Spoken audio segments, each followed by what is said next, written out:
बिस्मिल्लाहिर्रहमानिर्रहीम अल्हम्दुलिल्लाहि रब्बिल आलमीन अस्सलातु वस्सलामु अला अशरफिल अंबियाइ वल मुरसलीन व अला आलिहि व सहबिहि अजमईन.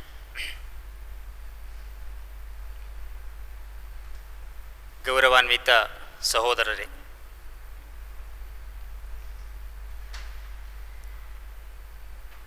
ಪವಿತ್ರ ಕುರ್ಆನ್ನಲ್ಲಿ ಯೌಮಲ್ ತಕಲ್ ಜಮ್ಆನ್,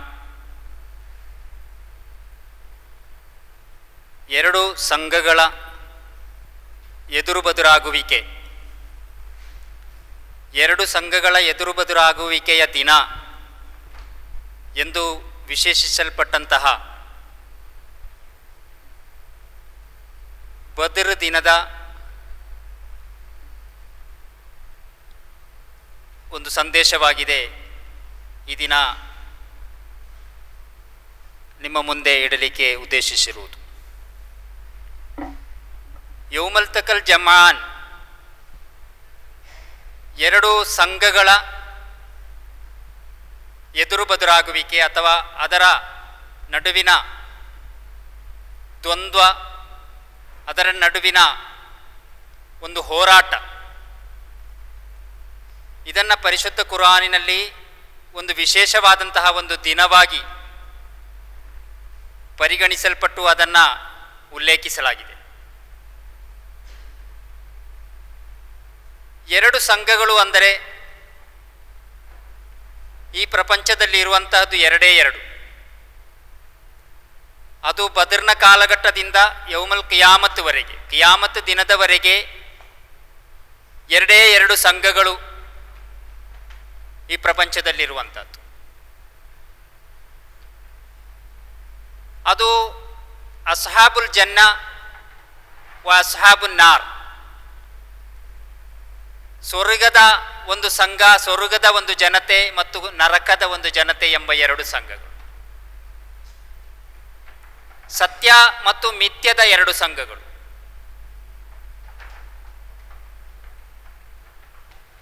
ಸ್ವರ್ಗಕ್ಕೆ ಅಂದರೆ ಸತ್ಯ ವಿಶ್ವಾಸಿಗಳ ಮತ್ತು ಸತ್ಯ ನಿಷೇಧಿಗಳ ಎರಡು ಸಂಘಗಳು.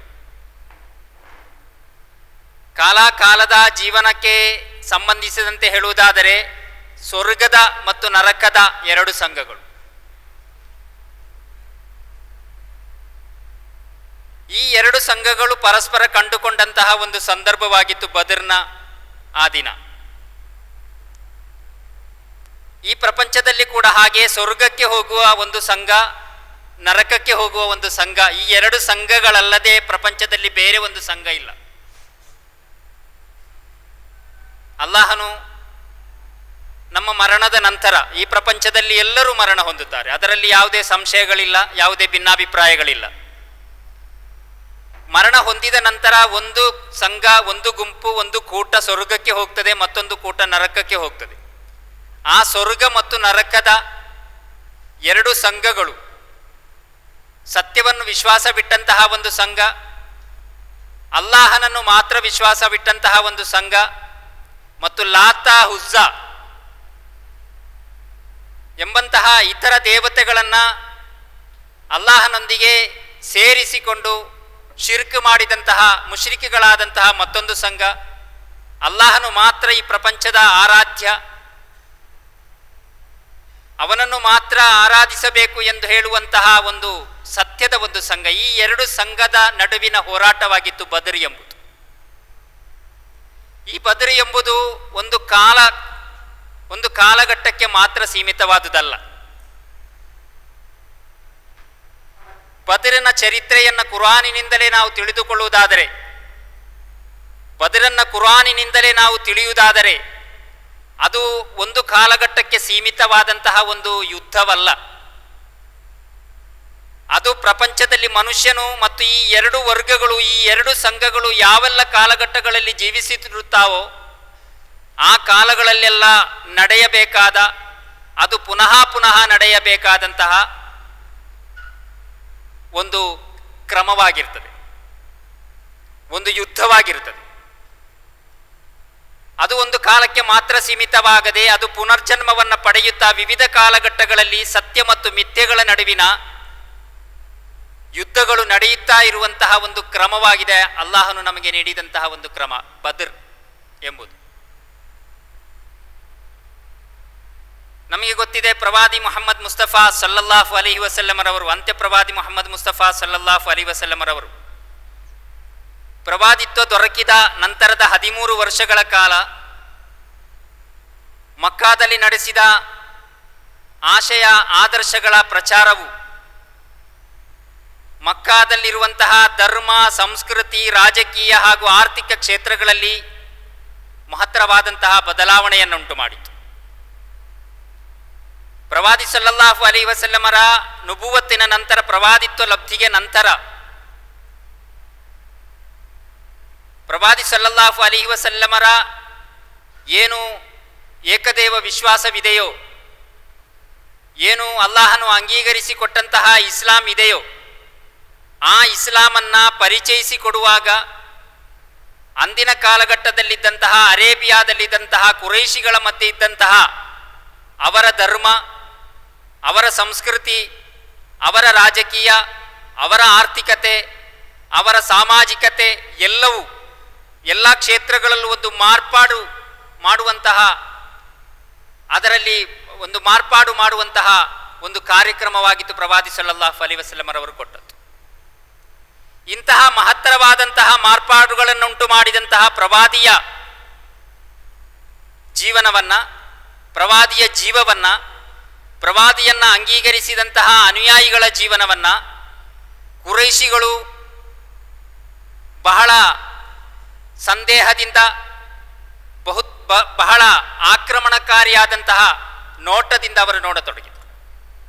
ಎಷ್ಟರವರೆಗೆಂದರೆ ಪ್ರವಾದಿ ಸಲ್ಲಲ್ಲಾಹು ಅಲೈಹಿ ವಸಲ್ಲಮರನ್ನು ಮತ್ತು ಅವರ ಅನುಯಾಯಿಗಳಾದಂತಹ ಸ್ವಹಾಬಿ ಕಿರಾಮ್ಗಳನ್ನು ಅವರು ಮಕ್ಕಾದಿಂದ ಬಹಿಷ್ಕರಿಸಲಿಕ್ಕೆ ಪ್ರಾರಂಭಿಸಿದರು.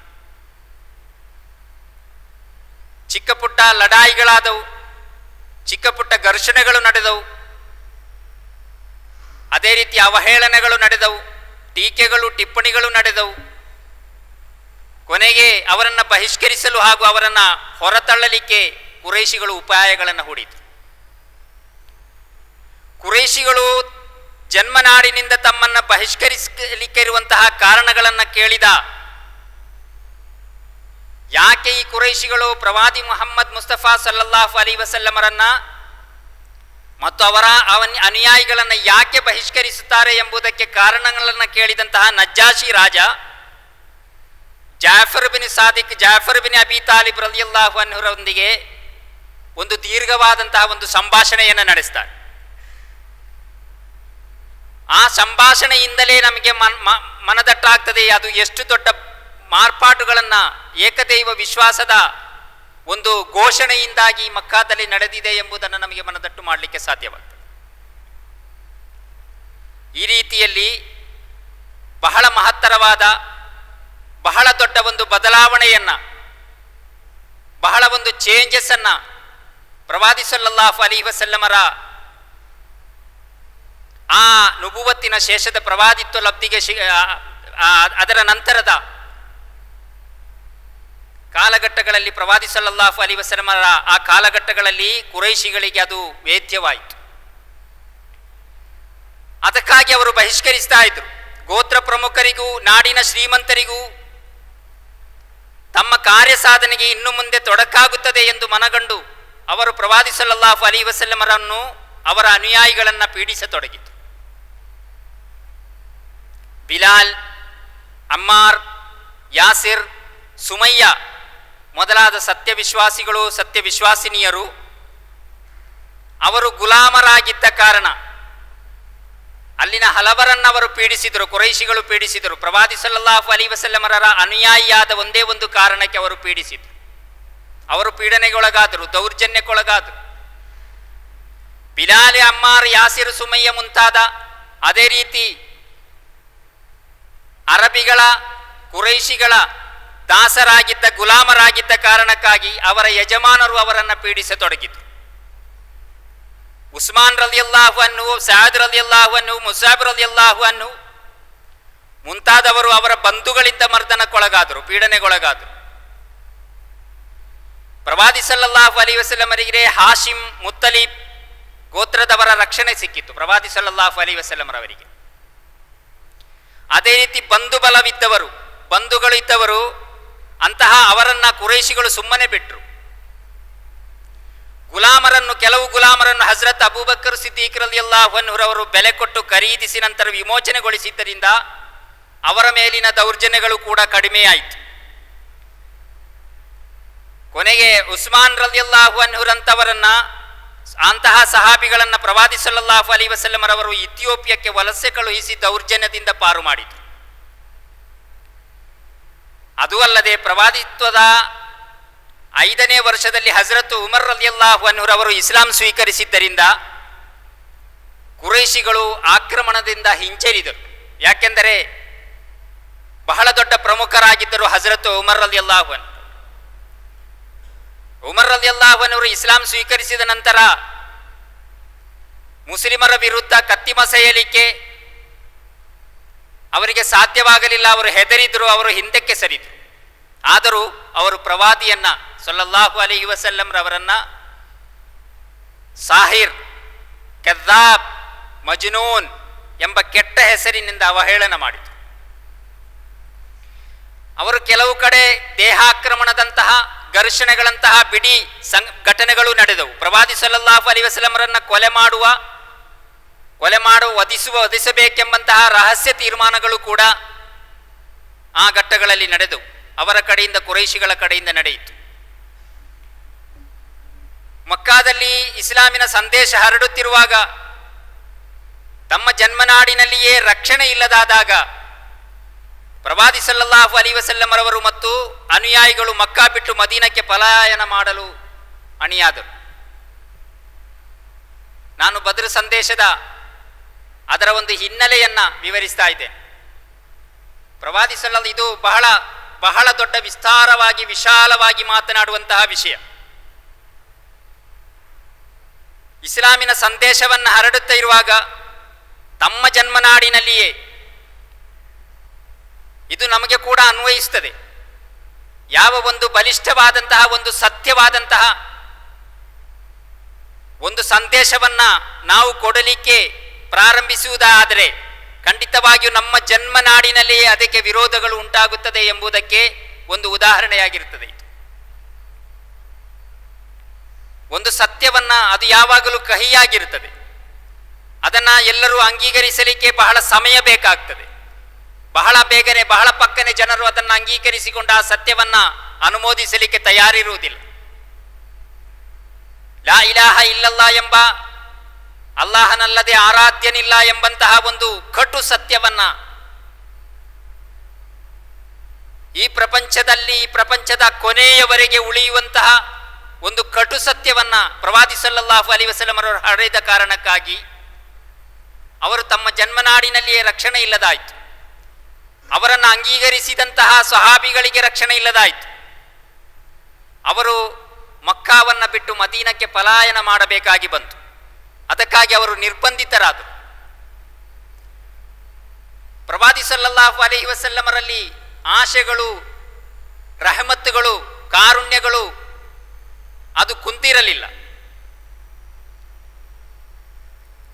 ಅವರೆಂದೂ ಒಂದು ಹಿಂಜರಿದವರಾಗಿರಲಿಲ್ಲ. ಅವರು ಹುರಿದುಂಬಿಸುತ್ತಲೇ ಇದ್ದರು. ಒಂದು ಕಡೆಯಿಂದ ಮತ್ತೊಂದು ಕಡೆಗೆ ಹೋಗುತ್ತಲೇ ಇದ್ದರು. ಅವರು ಧರ್ಮದ ಪ್ರಚಾರವನ್ನ, ಸತ್ಯದ ಪ್ರಚಾರವನ್ನು ಅವರು ಮಾಡುತ್ತಲೇ ಇದ್ದರು. ಅದರೊಂದಿಗೆ ಸಹಾಬಿಗಳನ್ನು ಅವರು ಹುರಿದುಂಬಿಸುತ್ತಲೇ ಇದ್ದರು. ಕೊನೆಗೆ ಎಲ್ಲೂ ಕೂಡ ರಕ್ಷಣೆ ಇಲ್ಲದಾದಂತಹ ಒಂದು ಪರಿಸ್ಥಿತಿ ಬಂದಾಗ ಮಕ್ಕಾವನ್ನ ಬಿಟ್ಟು ಮದೀನಕ್ಕೆ ಹೊರಡ್ತಾರೆ. ಮದೀನ ತಲುಪಿದ ಪ್ರವಾದಿ ಸಲ್ಲಲ್ಲಾಹು ಅಲೈಹಿ ವಸಲ್ಲಮರವರು ಮೊದಲನೆಯದಾಗಿ ಅನ್ಸಾರ್ ಮತ್ತು ಮುಹಾಜಿರುಗಳು. ಅನ್ಸಾರ್ ಅಂದರೆ ಮದೀನಾ ನಿವಾಸಿಗಳು, ಮುಹಾಜಿರ್ ಅಂದರೆ ಹಿಜ್ರ ಹೋದಂತಹ ಮಕ್ಕಾದ ನಿವಾಸಿಗಳು. ಇಂತಹ ಮುಹಾಜಿರುಗಳಾದ ಅನೇಕ ವಿಭಿನ್ನ ಚಿಂತನೆಯ ಸ್ವಹಾಬಿಗಳನ್ನು ಅವರು ಸಹೋದರರನ್ನಾಗಿಸಿದರು. ಅವರ ಸಂಸ್ಕೃತಿ ಬೇರೆ ಬೇರೆ, ಅವರ ಚಿಂತನೆಗಳು ಬೇರೆ ಬೇರೆ, ಅವರ ನಾಡ ರೂಢಿಗಳು ಬೇರೆ ಬೇರೆ, ಅವರ ಅಹವಾಲುಗಳು ಬೇರೆ ಬೇರೆ, ಅವರ ಸಾಮಾಜಿಕ ಬದ್ಧತೆಗಳು ಬೇರೆ ಬೇರೆ, ಅವರ ವ್ಯಾಪಾರಗಳು ಬೇರೆ ಬೇರೆ. ಹೀಗೆ ವಿಭಿನ್ನರಾದಂತಹ, ವಿಭಿನ್ನ ಚಿಂತನೆ ಇರುವಂತಹ ಎರಡು ಕಮ್ಯುನಿಟಿಗಳನ್ನು, ಅನ್ಸಾರ್ ಮತ್ತು ಮುಹಾಜಿರಿಗಳೆಂಬಂತಹ ಎರಡು ಕಮ್ಯುನಿಟಿಗಳನ್ನು ಅವರು ಸಹೋದರರನ್ನಾಗಿಸಿದರು, ಒಂದು ಎಂಬಂತಹ ಒಂದು ಪರಿಕಲ್ಪನೆಯನ್ನು ತಂದರು. ಇದು ಪ್ರಪಂಚದಲ್ಲಿ ಮೊತ್ತ ಮೊದಲಿಗೆ ನಡೆದಂತಹ ಒಂದು ಘಟನೆ. ಎರಡು ಜನರನ್ನ, ಎರಡು ಕೂಟವನ್ನ ಸಹೋದರರು, ನೀವು ಏಕೋದರ ಸಹೋದರರಂತೆ ಎಂದು ಹೇಳಿ, ಇನ್ನಮಲ್ ಮುಅ್ಮಿನೂನ ಇಖ್ವಾ, ನೀವು ಸತ್ಯವಿಶ್ವಾಸಿಗಳು ಪರಸ್ಪರ ಸಹೋದರರು ಎಂಬಂತಹ ಒಂದು ಅತ್ಯಂತ ಉನ್ನತವಾದಂತಹ ಒಂದು ಐಡೆಂಟಿಟಿಯನ್ನ ನೀಡಿ ಇಬ್ಬರನ್ನ ಕೂಡ ಸಹೋದರರನ್ನಾಗಿಸಿ ಪ್ರವಾದಿ ಸಲ್ಲಲ್ಲಾಹು ಅಲೈಹಿ ವಸಲ್ಲಂ ಈ ಪ್ರಪಂಚಕ್ಕೆ ಮೊತ್ತ ಮೊದಲ ಒಂದು ಕಾಣಿಕೆಯನ್ನು ನೀಡಿತು. ಅಂದಿನವರೆಗೆ ಅಂತಹ ಕಲ್ಪನೆಗಳಿರಲಿಲ್ಲ, ಅಂತಹ ಕನ್ಸೆಪ್ಟ್ಗಳಿರಲಿಲ್ಲ. ಅವರು ಏಕೋದರ ಸಹೋದರರಾಗಿದ್ದರೂ ಕೂಡ, ಒಂದೇ ತಾಯಿಯ ಮಕ್ಕಳಾಗಿದ್ದರೂ ಕೂಡ ಅವರು ಪರಸ್ಪರ ಕಚ್ಚಾಡುತ್ತಿದ್ದಂತಹ, ಅವರು ಪರಸ್ಪರ ಯುದ್ಧ ಮಾಡುತ್ತಿದ್ದಂತಹ, ಗೋತ್ರಗಳು ಪರಸ್ಪರ ಕಚ್ಚಾಡುತ್ತಿದ್ದಂತಹ, ಹೋರಾಟ ನಡೆಸುತ್ತಿದ್ದಂತಹ, ಯುದ್ಧಗಳನ್ನು ನಡೆಸುತ್ತಿದ್ದಂತಹ ಸಂದರ್ಭದಲ್ಲಿ ಬೇರೆ ಬೇರೆ ಚಿಂತನೆಗಳ, ಬೇರೆ ಬೇರೆ ಊರಿನ, ಬೇರೆ ಬೇರೆ ವಿಷಯಗಳಲ್ಲಿರುವಂತಹ ಬೇರೆ ಬೇರೆ ಭಿನ್ನ ಅಭಿಪ್ರಾಯಗಳನ್ನು ಹೊಂದಿದಂತಹ ಜನರನ್ನ ಸಹೋದರರನ್ನಾಗಿ ಮಾಡಿಸಿದ್ದು ಪ್ರವಾದಿ ಸಲ್ಲಲ್ಲಾಹು ಅಲೈಹಿ ವಸಲ್ಲಮರವರು ಈ ಪ್ರಪಂಚಕ್ಕೆ ನೀಡಿದಂತಹ ಮೊತ್ತ ಮೊದಲ ಕಾಣಿಕೆಯಾಗಿತ್ತು. ಇನ್ನಮಲ್ ಮುಅ್ಮಿನೂನ ಇಖ್ವಾ, ಒಂದು ಬಹಳ ದೊಡ್ಡ ಅನನ್ಯತೆಯಾಗಿತ್ತು. ಮನುಷ್ಯನ ಐಡೆಂಟಿಟಿಯನ್ನು ಗುರುತಿಸುವಂತಹ ಒಂದು ಮಹತ್ವದ ಒಂದು ಕಾರ್ಯವಾಗಿತ್ತು. ಅದು ಸಹೋದರರನ್ನಾಗಿಸಿದರು. ಅವರು ತಮ್ಮ ಸಹೋದರರಾದ ನಂತರ ತಮ್ಮ ಜೀವನದ ಸೌಕರ್ಯಗಳನ್ನು, ತಮ್ಮ ಜೀವನದಲ್ಲಿ ಕೂಡಿಟ್ಟಂತಹ ಸಂಪತ್ತನ್ನು ಪರಸ್ಪರ ಹಂಚಿಕೊಂಡು ಸೌಹಾರ್ದವನ್ನು ಮೆರೆದರು. ಎರಡನೆಯದಾಗಿ, ಮದೀನಾದ ಪ್ರಬಲ ಧಾರ್ಮಿಕ ಪಂಗಡವಾದ ಯಹೂದರೊಂದಿಗೆ ಸಖ್ಯತೆ ಸ್ಥಾಪಿಸಿದರು. ಅಲ್ಲಿ ಬಹಳ ಪ್ರಬಲವಾದಂತಹ ಒಂದು ಗೋತ್ರವಾಗಿತ್ತು, ಒಂದು ಗುಂಪಾಗಿತ್ತು ಯಹೂದರದ್ದು. ಅವರೊಂದು ಧಾರ್ಮಿಕ ಪಂಗಡವಾಗಿದ್ದರು. ಜೂದಾಯಿಸಮ್ ಆಗಿತ್ತು ಅವರ ವಿಶ್ವಾಸ. ಅವರೊಂದಿಗೆ ಒಂದು ಸಖ್ಯತೆಯನ್ನ ಪ್ರವಾದಿ ಸಲ್ಲಲ್ಲಾಹು ಅಲೈಹಿ ವಸಲ್ಲಂ ಸ್ಥಾಪಿಸಿದರು. ಅಂದರೆ ಬಹುಮುಖಿ ಸಮಾಜದ ನ್ಯಾಯಯುತವಾದಂತಹ ಅಸ್ತಿತ್ವವನ್ನು ಪ್ರವಾದಿ ಸಲ್ಲಲ್ಲಾಹು ಅಲೈಹಿ ವಸಲ್ಲಂ ಅವರು ಗಟ್ಟಿಗೊಳಿಸಿದರು. ಈ ಎರಡು ಕಾರ್ಯತಂತ್ರದ ಮೂಲಕ ಒಂದನೇದಾಗಿ ಪರಸ್ಪರ ಸಹೋದರರನ್ನಾಗಿ ಮಾಡಿಸಿದರು, ನೀವು ಇಬ್ಬರು ಒಂದೇ ಎಂದು ತಿಳಿಸಿಕೊಟ್ರು. ಅದರ ಜೊತೆಗೆ ಯಹೂದರನ್ನು ಕೂಡ ಸಖ್ಯತೆ ಗಳಿಸಿಕೊಂಡು ಪರಸ್ಪರ ಎರಡು ಕಾರ್ಯತಂತ್ರವನ್ನು ಹೆಣೆದುಕೊಂಡು ಪ್ರವಾದಿ ಸಲ್ಲಲ್ಲಾಹು ಅಲೈಹಿ ವಸಲ್ಲಮರವರು ಆಂತರಿಕ ಭದ್ರತೆ ಮತ್ತು ಸಾಮಾಜಿಕ ಭದ್ರತೆಯನ್ನು ಏಕಕಾಲದಲ್ಲಿ ಸ್ಥಾಪಿಸಿತು. ಇಸ್ಲಾಮಿನ ಮುಸ್ಲಿಮರ ಒಳಗಿರುವಂತಹ ಒಂದು ಭದ್ರತೆ ಮತ್ತು ಒಂದು ಶಕ್ತಿಯನ್ನ, ಅದೇ ರೀತಿ ಹೊರಗಿರುವಂತಹ ಯಹೂದರೊಂದಿಗೆ ಒಂದು ಸಖ್ಯತೆಯನ್ನು ಬೆಳೆಸಿಕೊಂಡು ಸಾಮಾಜಿಕವಾದಂತಹ ಒಂದು ಭದ್ರತೆಯನ್ನ ಪ್ರವಾದಿ ಸಲ್ಲಲ್ಲಾಹು ಅಲೈಹಿ ವಸಲ್ಲಮರವರು ಗಟ್ಟಿಗೊಳಿಸಿದರು. ಇದು ಕೂಡ ಪ್ರಪಂಚದಲ್ಲಿ ನಡೆದಂತಹ ಅತ್ಯಂತ ಮಹತ್ವದ ಒಂದು ಘಟನೆಯಾಗಿದೆ. ಅಂದರೆ ಆಂತರಿಕ ಭದ್ರತೆ ಹಾಗೂ ಬಹುಜನ ಬೆಂಬಲದಿಂದ, ಎಲ್ಲ ಜನರ ಬೆಂಬಲದಿಂದ ಪ್ರವಾದಿ ಸಲ್ಲಲ್ಲಾಹು ಅಲೈಹಿ ವಸಲ್ಲಮರವರು ಮದೀನಾದಲ್ಲಿ ಒಂದು ವಿಶಿಷ್ಟವಾದಂತಹ ವಾತಾವರಣವನ್ನು ಪ್ರವಾದಿ ಸಲ್ಲಲ್ಲಾಹು ಅಲೈಹಿ ವಸಲ್ಲಂ ಸೃಷ್ಟಿಸ್ತಾರೆ. ಅನಂತರ ಸೃಷ್ಟಿಸಿದ ನಂತರ ಒಂದು ವಿಶಿಷ್ಟವಾದಂತಹ ವಾತಾವರಣವನ್ನು ಸೃಷ್ಟಿಸಿದ ನಂತರ ಒಂದು ಸಾಮಾಜಿಕ ಭದ್ರತೆಯನ್ನ, ಒಂದು ಸಾಮಾಜಿಕ ಬೌಂಡರಿಯನ್ನ ಪ್ರವಾದಿ ಸಲ್ಲಲ್ಲಾಹು ಅಲೈಹಿ ವಸಲ್ಲಂ ಸೃಷ್ಟಿಸಿದ ನಂತರ ಮಕ್ಕಾ ಕುರೈಶಿಗಳ ವಿರುದ್ಧ ಸಮರಕ್ಕೆ ಅಣಿಯಾಗತೊಡಗುತ್ತಾರೆ. ಮಕ್ಕಾ ಕುರೈಶಿಗಳ ವಿರುದ್ಧ ಯಾಕೆ ಅವರು ಯುದ್ಧಕ್ಕೆ ಅಥವಾ ಸಮರಕ್ಕೆ ಅಥವಾ ಒಂದು ಹೋರಾಟಕ್ಕೆ ಯಾಕೆ ಅಣಿಯಾಗುತ್ತಾರೆ ಅಂದರೆ, ಪ್ರವಾದಿ ಸಲ್ಲಲ್ಲಾಹು ಅಲೈಹಿ ವಸಲ್ಲಮರೊಂದಿಗೆ ಬಂದ ಸ್ವಹಾಬಿಗಳ ಸೊತ್ತುಗಳು, ಕುಟುಂಬಗಳು, ಅವರ ವ್ಯಾಪಾರಗಳು ಎಲ್ಲವೂ ಮಕ್ಕಾದಲ್ಲಿದೆ, ಕುರೈಶಿಗಳ ಪಾಲಾಗಿದೆ. ಅವರು ಎಲ್ಲವನ್ನೂ ಬಿಟ್ಟು ಪ್ರವಾದಿಯನ್ನ ಮಾತ್ರ ಸ್ವೀಕರಿಸಿಕೊಂಡವರು ಬಂದವರಾಗಿದ್ದು, ಇವರು ಆರ್ಥಿಕವಾಗಿ ಬಲಹೀನರಾದರು. ಆರ್ಥಿಕವಾಗಿ ಬಹಳ ಬಲಹೀನರಾದಂತಹ ಮುಹಾಜಿರುಗಳಿಗೆ ಅವರನ್ನು ಆರ್ಥಿಕವಾಗಿ ಸಬಲೀಕರಣಗೊಳಿಸುವಂತಹ ಒಂದು ಅಜೆಂಡವಾಗಿತ್ತು ಪ್ರವಾದಿ ಸಲ್ಲಲ್ಲಾಹು ಅಲೈಹಿ ವಸಲ್ಲಮರವರ ಮುಂದೆ ಇದ್ದದ್ದು. ಜನ್ಮನಾಡಿನಲ್ಲಿ ಬದುಕದಂತೆ, ಇಷ್ಟವಿರುವಂತಹ ಧರ್ಮವನ್ನ, ಇಷ್ಟವಿರುವಂತಹ ಆಶಯ ಆದರ್ಶಗಳನ್ನು ಒಳಗೊಳ್ಳದಂತೆ, ಸ್ವೀಕರಿಸದಂತೆ, ಇಷ್ಟವಿರುವಂತಹ ಧರ್ಮವನ್ನು ಪ್ರಚಾರ ಮಾಡದಂತೆ, ತನಗೆ ಇಷ್ಟ ಬಂದಂತಹ ವ್ಯಾಪಾರವನ್ನ ಮಾಡಿ ಬದುಕದಂತೆ ಮಕ್ಕಾದ ಕುರೈಶಿಗಳು ಪ್ರವಾದಿ ಸಲ್ಲಲ್ಲಾಹು ಅಲೈಹಿ ವಸಲ್ಲಮ ಹಾಗೂ ಅನುಯಾಯಿಗಳನ್ನು ಅವರು ತಡೆದಿದ್ರು.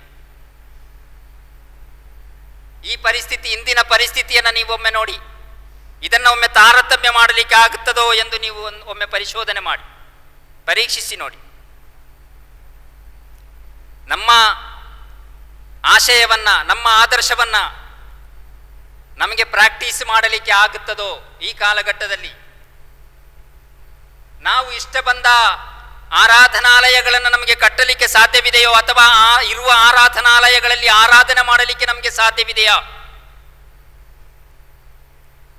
ಇಷ್ಟ ಬಂದಂತಹ ಧರ್ಮದಲ್ಲಿ ಆ ಆಶಯವನ್ನು ಪ್ರಚಾರ ಮಾಡಲಿಕ್ಕೆ ನಮಗೆ ಸಾಧ್ಯವಿದೆಯಾ?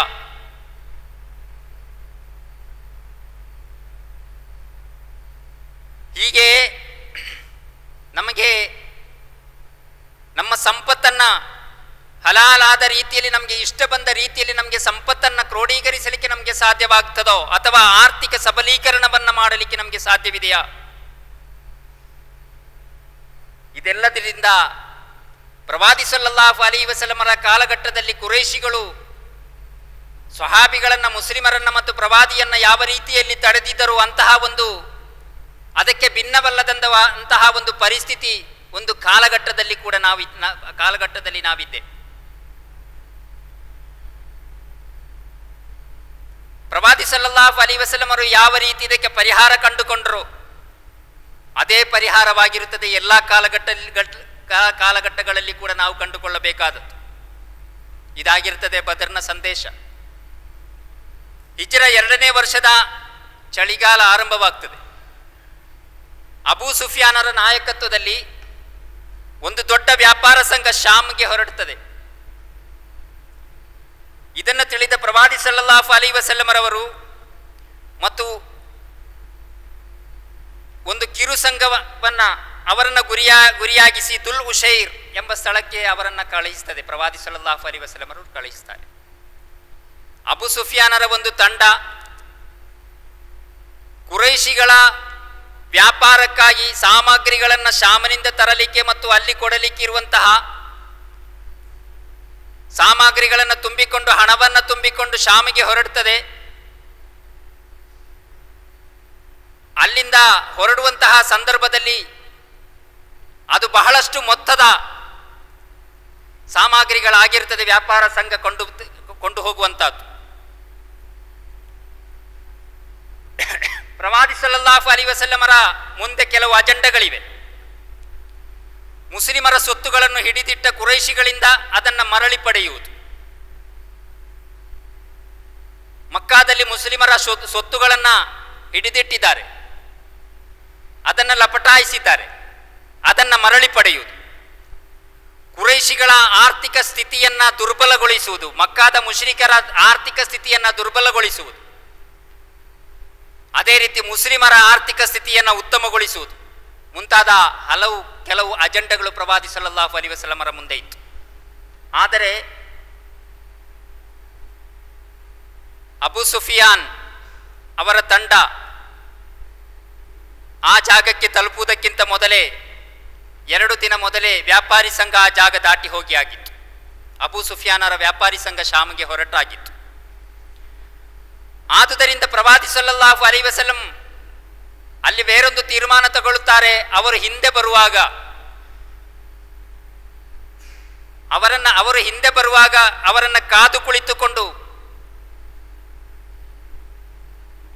ಅವರ ಮೇಲೆ ಆಕ್ರಮಣ ನಡೆಸುವಂತಹ ಒಂದು ಸೂತ್ರವನ್ನ ಪ್ರವಾದಿ ಸಲ್ಲಲ್ಲಾಹು ಅಲೈಹಿ ವಸಲ್ಲಂ ಹೇಳ್ತಾರೆ. ಪ್ರವಾದಿ ಸಲ್ಲಲ್ಲಾಹು ಅಲೈಹಿ ವಸಲ್ಲಂ ನಿಯೋಗಿಸಿದಂತಹ ಒಂದು ಗೂಢಾಚಾರರು ವ್ಯಾಪಾರ ಸಂಘವನ್ನ ಕಾಣ್ತಾರೆ. ಗೂಢಾಚಾರರು ಯಾವ ರೀತಿಯಲ್ಲಿ ಅಬು ಸುಫಿಯಾನರ ತಂಡ ಬರುತ್ತದೆ, ಅವರ ಕೈಯಲ್ಲಿ ಎಷ್ಟು ಹಣ ಇರ್ತದೆ, ಅವರ ಕೈಯಲ್ಲಿ ಎಷ್ಟು ಸಾಮಗ್ರಿಗಳಿರ್ತದೆ, ಎಷ್ಟು ಸರಕುಗಳು ಇರ್ತವೆ ಎಂಬುದನ್ನು ಲೆಕ್ಕ ಹಾಕಲಿಕ್ಕೆ ಪ್ರವಾದಿ ಸಲ್ಲಲ್ಲಾಹು ಅಲೈಹಿ ವಸಲ್ಲಮರು ಗೂಢಾಚಾರರನ್ನು ಕಳಿಸಿದರು.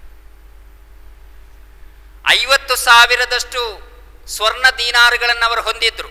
ಅಷ್ಟು ಬೆಲೆಯ ಸರಕುಗಳನ್ನು ಅವರು ಹೊಂದಿದ್ರು. 50,000 ಸ್ವರ್ಣ ದೀನಾರ್ ಅಂದರೆ ಏನು ಕಡಿಮೆಯ ಸಂಪತ್ತಲ್ಲ. 1,000 ಒಂಟೆಗಳನ್ನು ಮತ್ತು 40 ಸಿಬ್ಬಂದಿಗಳೊಂದಿಗೆ ಅವರು ಯಾತ್ರೆ ಹೊರಟಿದ್ದರು ಎಂಬಂತಹ ಗೂಢಾಚಾರರಿಂದ ಆ ವಿಷಯ ಪ್ರವಾದಿ ಸಲ್ಲಲ್ಲಾಹು ಅಲೈಹಿ ವಸಲ್ಲಂ ಅವರಿಗೆ ತಿಳಿಯುತ್ತದೆ. ಪ್ರವಾದಿ ಸಲ್ಲಲ್ಲಾಹು ಅಲೈಹಿ ವಸಲ್ಲಂ ತಮ್ಮ ಅನುಯಾಯಿಗಳಿಗೆ ಹೇಳ್ತಾರೆ, ಕುರೈಶಿಗಳ ವ್ಯಾಪಾರ ಸಂಘ ಹೊರಟಿದೆ, ಅದನ್ನು ಗುರಿಯಾಗಿಟ್ಟುಕೊಂಡು ಯಾತ್ರೆ ಹೊರಡಿರಿ. ಅದರ ಸಂಪತ್ತನ್ನು ಅಲ್ಲಾಹನು ನಿಮಗೆ ಕೊಡಲೂಬಹುದು. ಹೀಗೆ 82 ಮುಹಾಜಿರುಗಳು, 231 ಅನ್ಸಾರುಗಳು ಒಳಗೊಂಡಂತಹ 313 ಸಹಾಬಿಗಳು ಸಮರ ರಂಗಕ್ಕೆ ಸಿದ್ಧರಾದರು. ಅವರ ಮೇಲೆ ಆಕ್ರಮಣ ನಡೆಸಿಕೊಂಡು ಆ ಸಂಪತ್ತನ್ನು ತೆಗೆಯಲಿಕ್ಕೆ ಅವರು ಸಿದ್ಧರಾದರು. ಮುಹಾಜಿರುಗಳ ವ್ಯೂಹದ ಧ್ವಜವಾಹಕನಾಗಿ ಅಲಿ ರಲಿಯಲ್ಲಾಹು ಅನ್ಹುರನ್ನು, ಅನ್ಸಾರಿಗಳ ವ್ಯೂಹದ ಧ್ವಜವಾಹಕನಾಗಿ ಸಅದ್ ಬಿನ್ ಮುಆದ್ ರಲಿಯಲ್ಲಾಹು ಅನ್ಹುರವರನ್ನು, ಎರಡೂ ವ್ಯೂಹದ ಸಾಮಾನ್ಯ ಜನರಲ್ ಕ್ಯಾಪ್ಟನ್ ಆಗಿ ಮುಸ್ಅಬ್ ಬಿನ್ ಉಮೈರ್ ರಲಿಯಲ್ಲಾಹು ಅನ್ಹುರವರನ್ನು ನೇಮಿಸಿದರು ಪ್ರವಾದಿ ಸಲ್ಲಲ್ಲಾಹು ಅಲೈಹಿ ವಸಲ್ಲಂ.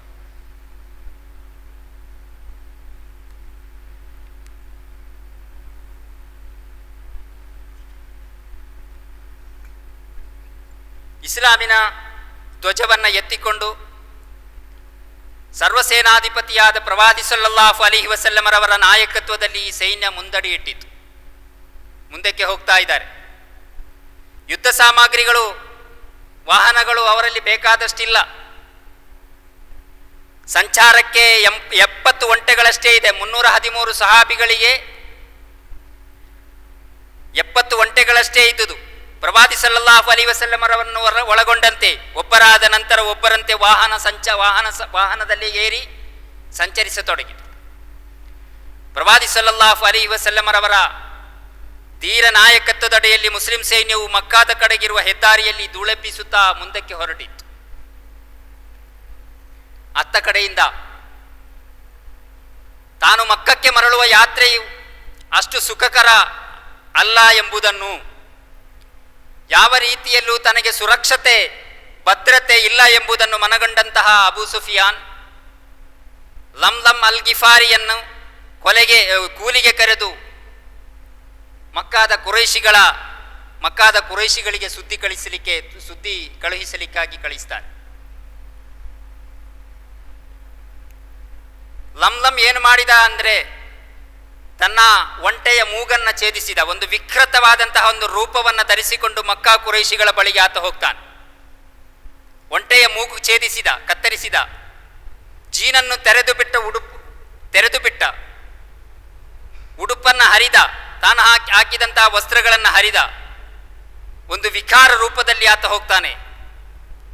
ಯಾರು ಕಂಡರೂ ಏನೋ ಸಂಭವಿಸಿದೆ ಎಂಬ ರೀತಿಯಲ್ಲಿ ನೋಡಬೇಕು ಆತನನ್ನು. ಆ ರೀತಿಯಲ್ಲಿ ಆತ ವೇಷವನ್ನು ವಿಕೃತಗೊಳಿಸಿ ಹೋಗ್ತಾ ಇದ್ದಾನೆ. ಅಟ್ಟಹಾಸಗೈಯುತ್ತಾ ಮಕ್ಕಕ್ಕೆ ತಲುಪಿ ಕುರೈಶಿಗಳೊಂದಿಗೆ ಹೀಗೆ ಹೇಳ್ತಾನೆ, ಕುರೈಶಿಗಳೇ, ಅಬೂ ಸುಫಿಯಾನರೊಂದಿಗಿರುವ ನಿಮ್ಮ ಯಾತ್ರಾ ಸಂಘವನ್ನು ಮುಹಮ್ಮದ್ ಮತ್ತು ಸಂಗಡಿಗರು ತಡೆದಿರಿಸಿದ್ದಾರೆ. ನಿಮಗದು ಮರಳಿ ಸಿಗುವುದಿಲ್ಲವೆಂದು ತೋರುತ್ತದೆ. ಆದ್ದರಿಂದ ಸಹಾಯ ಎಂದು ಬೊಬ್ಬೆಹಿಡಿಯುತ್ತಾ ಮಕ್ಕಾ ಕುರೈಶಿಗಳ ನಡೆಗೆ ಓಡಾಡ್ತಾ ಇದ್ದ. ಸಂಪತ್ತನ್ನು ಸಂರಕ್ಷಿಸಬೇಕೆಂಬ ಮಹದಾಕ್ಷೆಯಲ್ಲಿ, ಅದನ್ನು ಸಂರಕ್ಷಿಸಿಯೇ ತೀರಬೇಕೆಂಬಂತಹ ಆಕಾಂಕ್ಷೆಯಲ್ಲಿ ಕುರೈಶಿಗಳು ಯುದ್ಧಕ್ಕೆ ಸನ್ನದ್ಧರಾಗ್ತಾರೆ. ಅಬೂಜಹಲನ ಅಹಂಕಾರ, ಅಬೂಜಹಲನ ರಿಯಾ ಅಲ್ಲಿ ಅದು ಬಡಿದೆಬ್ಬಿಸುತ್ತದೆ ಆತನನ್ನು.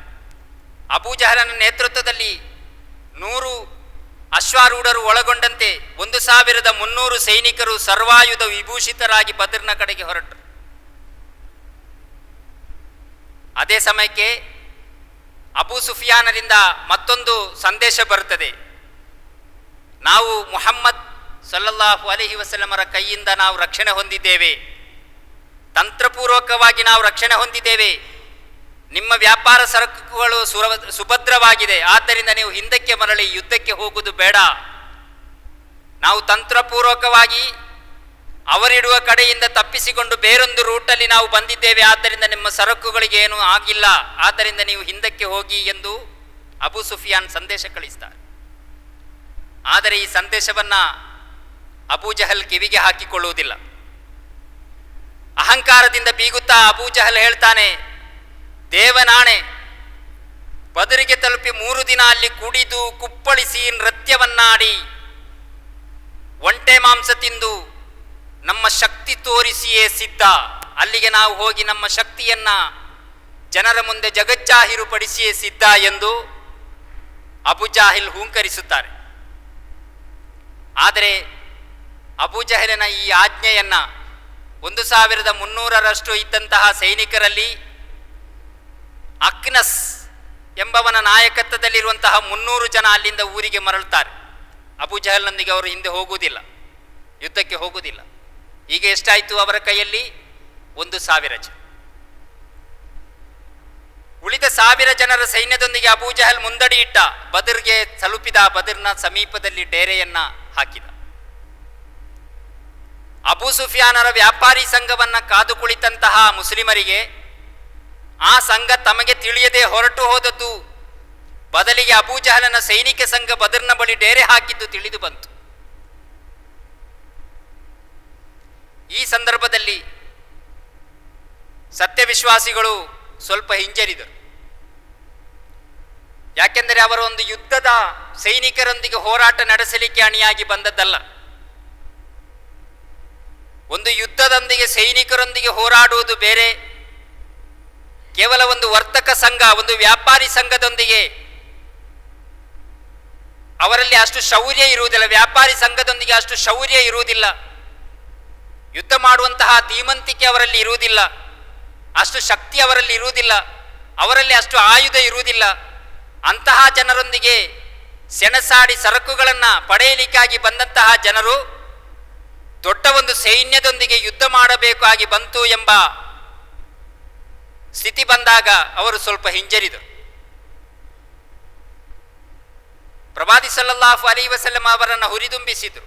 ಕುರಾನ್ ಹೇಳ್ತದೆ ಅವರ ಬಗ್ಗೆ, ಆ ಹಿಂಜರಿತದ ಬಗ್ಗೆ ಕುರಾನ್ ಹೇಳ್ತದೆ, ವೈದ ಯঈದುಕುಮುಲ್ಲಾಹು ಯಹದ ತ್ವಾಯಿಫತೈನ್ ಅನ್ನಹಾ ಲಕುಂ ವತವದ್ದೂನ ಅನ್ನ ಗೈರ ದಾತಿ ಶೌಕತಿ ತಕೂನು ಲಕುಂ ವಯುರೀದುಲ್ಲಾಹು ಅನ್ ಯುಹಿಕ್ಕಲ್ ಹಕ್ಕ ಬಿಕಲಿಮಾತಿಹಿ ವಯಕ್ತಾ ದಾಬಿರಲ್ ಕಾಫಿರೀನ್ ಲಿಯುಹಿಕ್ಕಲ್ ಹಕ್ಕ ವಯುಬುತಿಲಲ್ ಬಾತಿಲ ವಲೌ ಕರಿಹಲ್ ಮುಜ್ರಿಮೂನ್. ಕುರ್ಆನ್ ಹೇಳ್ತದೆ, 2 ತಂಡಗಳ ಪೈಕಿ ಒಂದು ನಿಮಗೆ ಸಿಗುವುದೆಂದು ಅಲ್ಲಾಹನು ನಿಮಗೆ ವಾಗ್ದಾನ ಮಾಡುತ್ತಿದ್ದಂತಹ ಸಂದರ್ಭವನ್ನು ಸ್ಮರಿಸಿರಿ. ದುರ್ಬಲ ತಂಡವು ನಿಮಗೆ ಸಿಗಬೇಕೆಂದು ನೀವು ಇಚ್ಛಿಸುತ್ತಿದ್ದೀರಿ.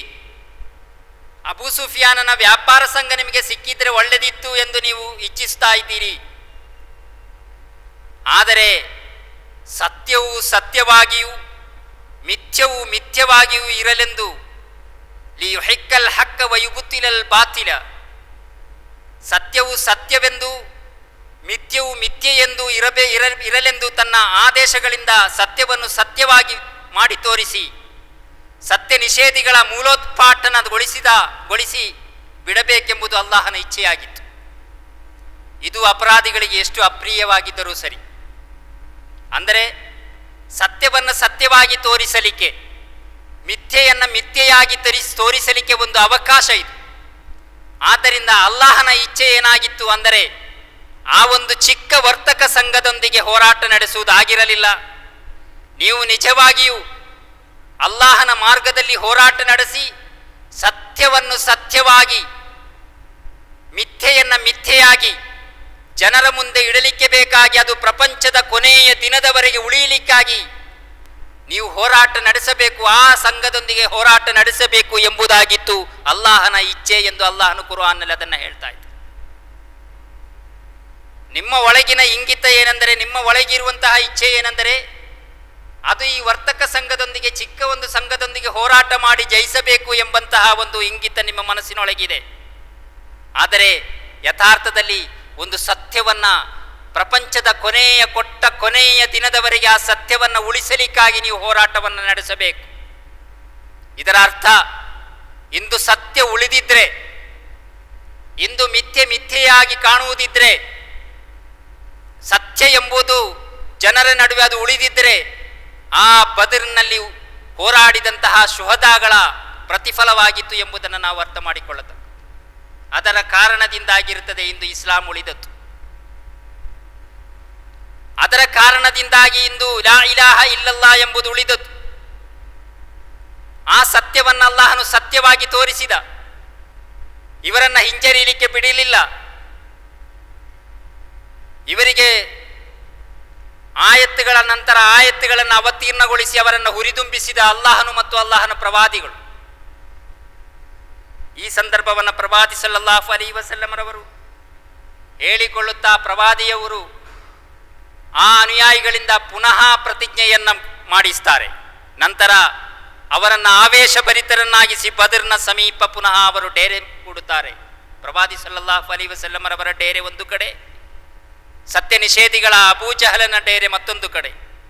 ಪ್ರವಾದಿ ಸಲ್ಲಲ್ಲಾಹು ಅಲೈಹಿ ವಸಲ್ಲಂ ಹೇಳ್ತಾರೆ, ಮುಹಮ್ಮದರ ಆತ್ಮ ಯಾರ ಕೈಯಲ್ಲೋ ಅವನಾಣೆ, ಹಿಂದಿರುಗಿ ಓಡದೆ ಸಹನೆಯಿಂದ ಪ್ರತಿಫಲವನ್ನು ಆಗ್ರಹಿಸುತ್ತಾ ಯಾರು ಶತ್ರುಗಳನ್ನು ಎದುರಿಸುತ್ತಾರೋ ಅವರು ಸ್ವರ್ಗವಾಸಿಗಳಾಗಿದ್ದಾರೆ. ಪ್ರವಾದಿ ಸಲ್ಲಲ್ಲಾಹು ಅಲೈಹಿ ವಸಲ್ಲಂ ಮತ್ತೆ ಹೇಳ್ತಾರೆ, ಆಕಾಶ ಭೂಮಿಯಷ್ಟು ವಿಶಾಲವಾದಂತಹ ಸ್ವರ್ಗಕ್ಕೆ ಧಾವಿಸಲು ನೀವು ಅಣಿಯಾಗಿರಿ. ಆಕಾಶ ಭೂಮಿಯಷ್ಟು ವಿಶಾಲವಾದಂತಹ ಸ್ವರ್ಗಕ್ಕೆ ಧಾವಿಸಲು ನೀವು ಅಣಿಯಾಗಿರಿ. ಈ ರೀತಿಯಲ್ಲಿ ಪ್ರವಾದಿ ಸಲ್ಲಲ್ಲಾಹು ಅಲೈಹಿ ವಸಲ್ಲಮರವರು ಅನೇಕ ಮಾತುಗಳಿಂದ, ಅನೇಕ ವಚನಗಳಿಂದ ಆ ಸಹಾಬಿಗಳನ್ನು ಹುರಿದುಂಬಿಸುತ್ತಾರೆ. ಅವರಿಗೆ ಸ್ವರ್ಗದ ಆಶೆಯನ್ನು ಕೊಡ್ತಾರೆ. ಇದು ಎರಡು ವರ್ಗಗಳ, ಎರಡು ಗುಂಪುಗಳ, ಎರಡು ಸಂಘಗಳ ನಡುವಿನ ಹೋರಾಟ. ಸ್ವರ್ಗದ ಜನರ ನಡುವೆ ಮತ್ತು ನರಕದ ಜನರ ನಡುವಿನ ಹೋರಾಟ. ಸತ್ಯ ವಿಶ್ವಾಸಿಗಳ ಮತ್ತು ಸತ್ಯ ನಿಷೇಧಿಗಳ ನಡುವಿನ ಹೋರಾಟ. ಮೋಮಿನ್ ಮತ್ತು ಮುಶ್ರಿಕರ ನಡುವಿನ ಹೋರಾಟ.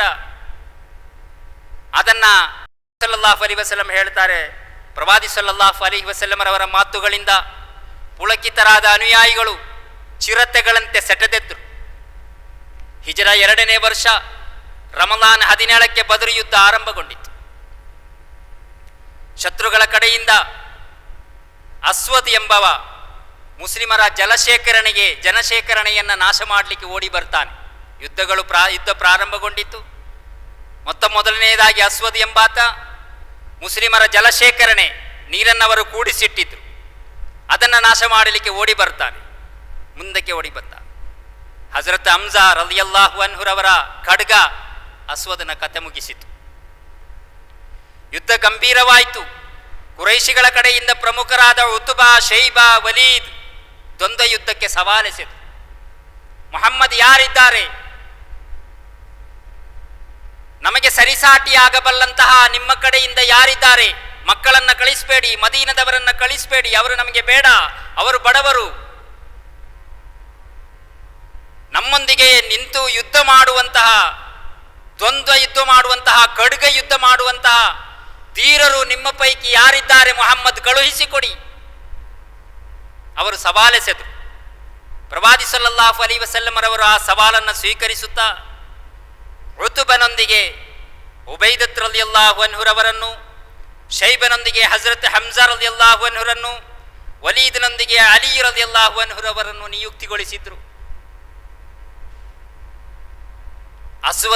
ಅಸ್ವದನ ಕತೆ ಮುಗಿಸಿದ ಒಂದು ಘಟನೆಯಲ್ಲದೆ ಪ್ರಾರಂಭ ಘಟನೆಯಾಗಿರ್ತದೆ ಇದು. ಈ 3 ಜನರ ಯುದ್ಧ, ಈ 3 ಜನರೊಂದಿಗೆ ಇವರನ್ನ ಮುಂದಕ್ಕೆ ಕಳಿಸಿದಾಗ ಉತುಬನಿಗೆ, ಶೈಬನಿಗೆ, ವಲೀದನಿಗೆ ಸಂತೋಷವಾಯಿತು. ನಮಗೆ ಸರಿಸಾಟಿಯಾಗಬಲ್ಲರು, ನಾವು ಅವರನ್ನು ಈಗ ಸೋಲಿಸುತ್ತೇವೆ. ಹಮ್ಜಾ ಮತ್ತು ಅಲಿ ತಮ್ಮ ಎದುರಾಳಿಗಳನ್ನು ಅನಾಯಾಸವಾಗಿ ಮುಗಿಸಿದ್ರು. ಬದರ್ ಚರಿತ್ರೆ ಬಹಳ ದೀರ್ಘವಾಗಿದೆ. ಬಹಳ ಚುಟುಕಾಗಿ ನಾನು ಹೇಳ್ತಾ ಇದ್ದೀನಿ.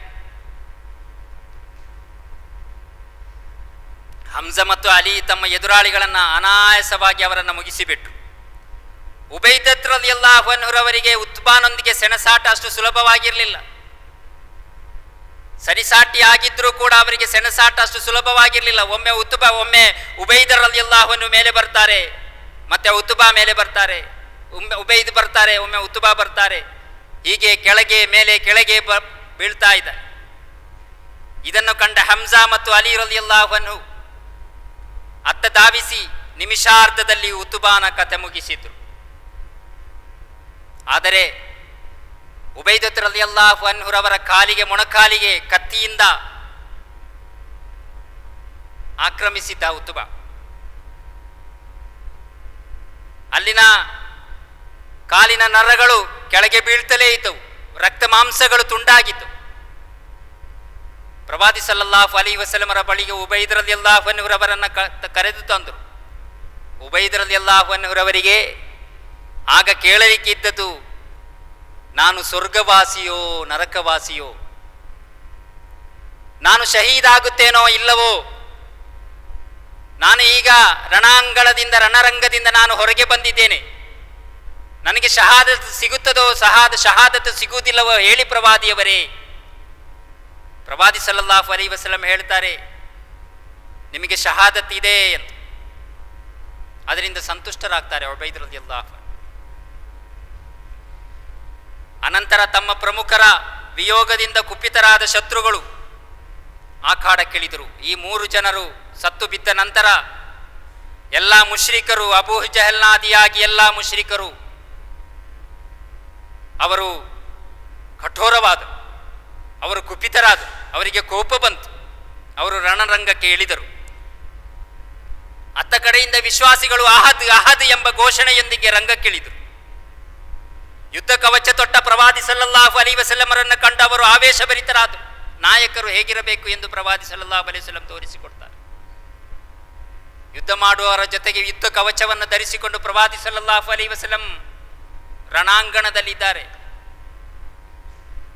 ಶತ್ರು ಸೈನ್ಯದ ಶಿರಸ್ಸಿಗೆದುರಾಗಿ ಬೀಸುತ್ತಿರುವ ಖಡ್ಗಗಳು ಮಿಂಚಿನ ವೇಗದಲ್ಲಿದ್ದವು ಮತ್ತು ಶತ್ರು ಸೈನ್ಯದ ವೀರ ಪರಾಕ್ರಮಿಗಳು ಯುದ್ಧರಂಗ ಬಿಟ್ಟು ಓಡುವುದನ್ನು ಕಾಣಬಹುದಾಗಿತ್ತು.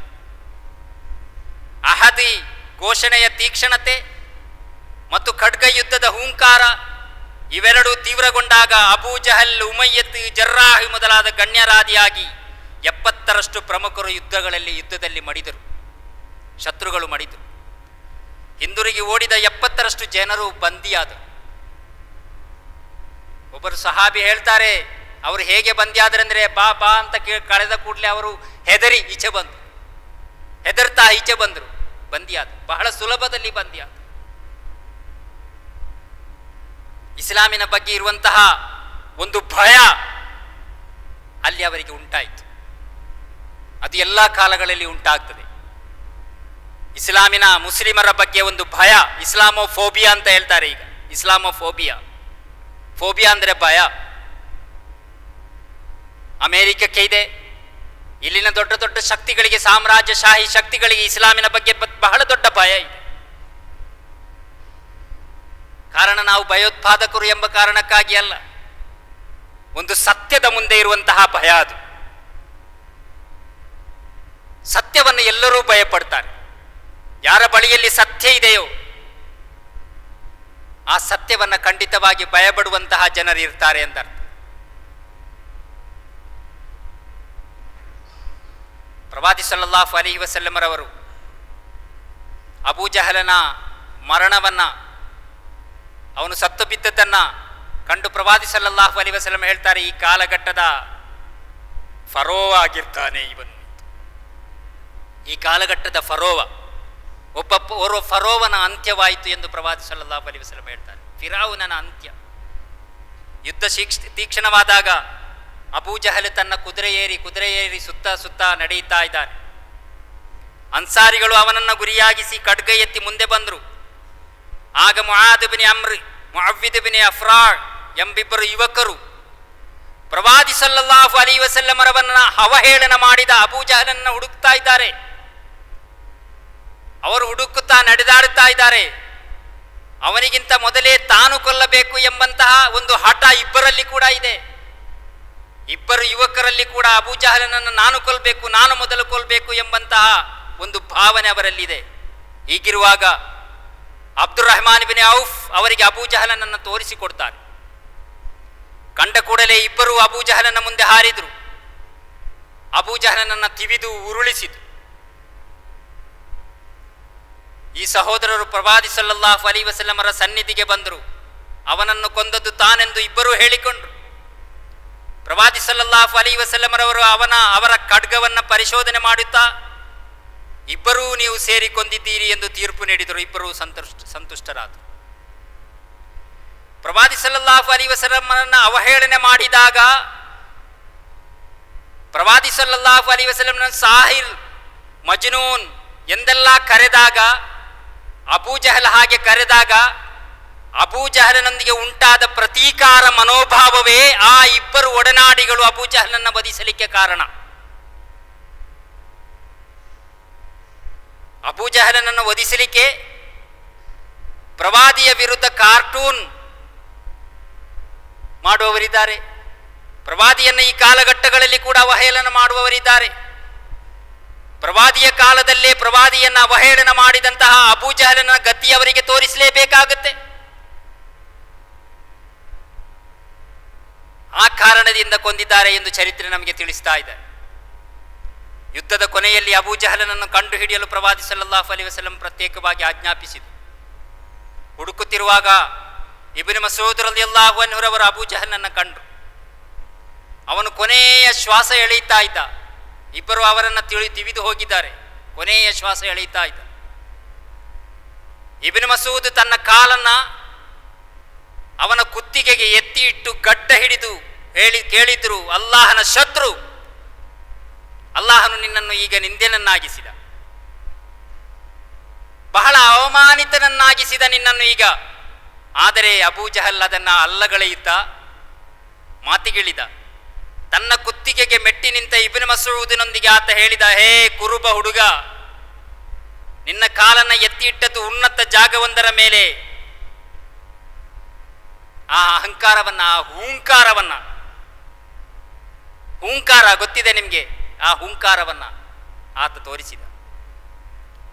ಕೂಡಲೇ ಅವರು ಇಬ್ನ್ ಮಸೂದ್ ಅಬೂಜಹಲನ ರುಂಡವನ್ನ ಭೇದಿಸಿತು. ಅದನ್ನು ಕೊಂಡು ಹೋಗಿ ಪ್ರವಾದಿ ಸಲ್ಲಲ್ಲಾಹು ಅಲೈಹಿ ವಸಲ್ಲಮರ ಮುಂದೆ ಇಟ್ಟು, ಇದನ್ನು ಕಂಡ ಪ್ರವಾದಿ ಸಲ್ಲಲ್ಲಾಹು ಅಲೈಹಿ ವಸಲ್ಲಂ 3 ಸಲ ಹೇಳಿದರು, ಲಾ ಇಲಾಹ ಇಲ್ಲಲ್ಲಾಹ್, ಲಾ ಇಲಾಹ ಇಲ್ಲಲ್ಲಾಹ್, ಲಾ ಇಲಾಹ ಇಲ್ಲಲ್ಲಾಹ್, ಅಲ್ಲಾಹನಲ್ಲದೆ ಆರಾಧ್ಯನಿಲ್ಲ. ಅನಂತರ ಹೇಳಿದರು, ವಾಗ್ದಾನವನ್ನು ಪೂರ್ತೀಕರಿಸಿದ, ತನ್ನ ದಾಸನಿಗೆ ಸಹಾಯ ಮಾಡಿದ, ಶತ್ರುಗಳನ್ನು ಏಕಾಂಗಿಯಾಗಿ ಸೋಲಿಸಿದ ಅಲ್ಲಾಹನಿಗೆ ಸರ್ವಸ್ತುತಿಗಳು. ನಂತರ ಅಬೂಜಹಲನ ಜಡ ನೋಡಿ ಪ್ರವಾದಿ ಸಲ್ಲಲ್ಲಾಹು ಅಲೈಹಿ ವಸಲ್ಲಂ ಹೇಳಿದರು, ಇವನೇ ಈ ಸಮುದಾಯದ ಫಿರ್ಔನ್, ಇವನೇ ಈ ಸಮುದಾಯದ ಫಿರ್ಔನ್. ಯಾಕೆ ಲಾ ಇಲಾಹ ಇಲ್ಲಲ್ಲಾಹ್ ಎಂದು ಹೇಳಿದ್ರು ಪ್ರವಾದಿ ಸಲ್ಲಲ್ಲಾಹು ಅಲೈಹಿ ವಸಲ್ಲಂ? ಅಬೂಜಹಲನ ಕೊಲೆಯೊಂದಿಗೆ ಓರ್ವ ದೇವಮಾನವ ಆತ ಮಣ್ಣು ಪಾಲಾದ. ಇವತ್ತೆಷ್ಟೆಷ್ಟು ದೇವಮಾನವರಿದ್ದಾರೆ. ತಾನು ದೇವನ ಅವತಾರವೆಂದು ವಾದಿಸುವ ಎಷ್ಟೆಷ್ಟು ಜನರಿದ್ದಾರೆ. ಅಬೂಜಹಲ ಅಂಥವನಾಗಿದ್ದ, ಶೋಷಕನಾಗಿದ್ದ. ಓರ್ವ ಫರೋವ ಪತನಗೊಂಡ ಅಬೂಜಹಲ್ನ ಮರಣದೊಂದಿಗೆ. ಅದುವೇ ಪ್ರವಾದಿ ಸಲ್ಲಲ್ಲಾಹು ಅಲೈಹಿ ವಸಲ್ಲಂ ಪದೇ ಪದೇ ಲಾ ಇಲಾಹ ಇಲ್ಲಲ್ಲಾಹ್ ಎಂಬುದರಿಂದ ಎಂದು ಹೇಳಿದ್ದರಿಂದ ನಮಗೆ ಸ್ಪಷ್ಟವಾಗ್ತದೆ. ಅಬೂಜಹಲನಂತ ದೇವಮಾನವನ ಪತನದಿಂದ, ಅಬೂಜಹಲನಂತ ದೇವಮಾನವನ ಪತನದಿಂದ ಮಾತ್ರವೇ ಇಬ್ನ್ ಮಸೂದರಂತಹ ಗುಲಾಮರ ಆತ್ಮಸ್ಥೈರ್ಯ ಹೆಚ್ಚುತ್ತದೆ. ದುರ್ಬಲರಾದ, ಶೋಷಣೆಗೊಳಗಾದಂತಹ, ದೌರ್ಜನ್ಯಕ್ಕೆ ಒಳಗಾದಂತಹ, ಎದ್ದು ನಿಲ್ಲಲಿಕ್ಕೂ ಸಾಧ್ಯವಿಲ್ಲದಂತಹ, ತಲೆ ಎತ್ತಿ ನಡೆಯಲಿಕ್ಕೆ ಸಾಧ್ಯವಿಲ್ಲದಂತಹ ಒಂದು ಗುಲಾಮ ಮನಸ್ಥಿತಿಯಲ್ಲಿರುವಂತಹ ಈ ಕಾಲಘಟ್ಟದ ಜನತೆ, ಆ ಜನತೆ ಅವರಿಗೆ ಆತ್ಮಸ್ಥೈರ್ಯ ಸಿಗಬೇಕಾದರೆ, ಅವರಿಗೆ ಡಿಗ್ನಿಟಿ ಸಿಗಬೇಕಾದರೆ, ಅವರಿಗೆ ಇಜ್ಜತ್ ಸಿಗಬೇಕಾದರೆ ಇಲ್ಲಿನ ದೇವಮಾನವರನ್ನು ನಾಶ ಮಾಡಬೇಕಾಗ್ತದೆ.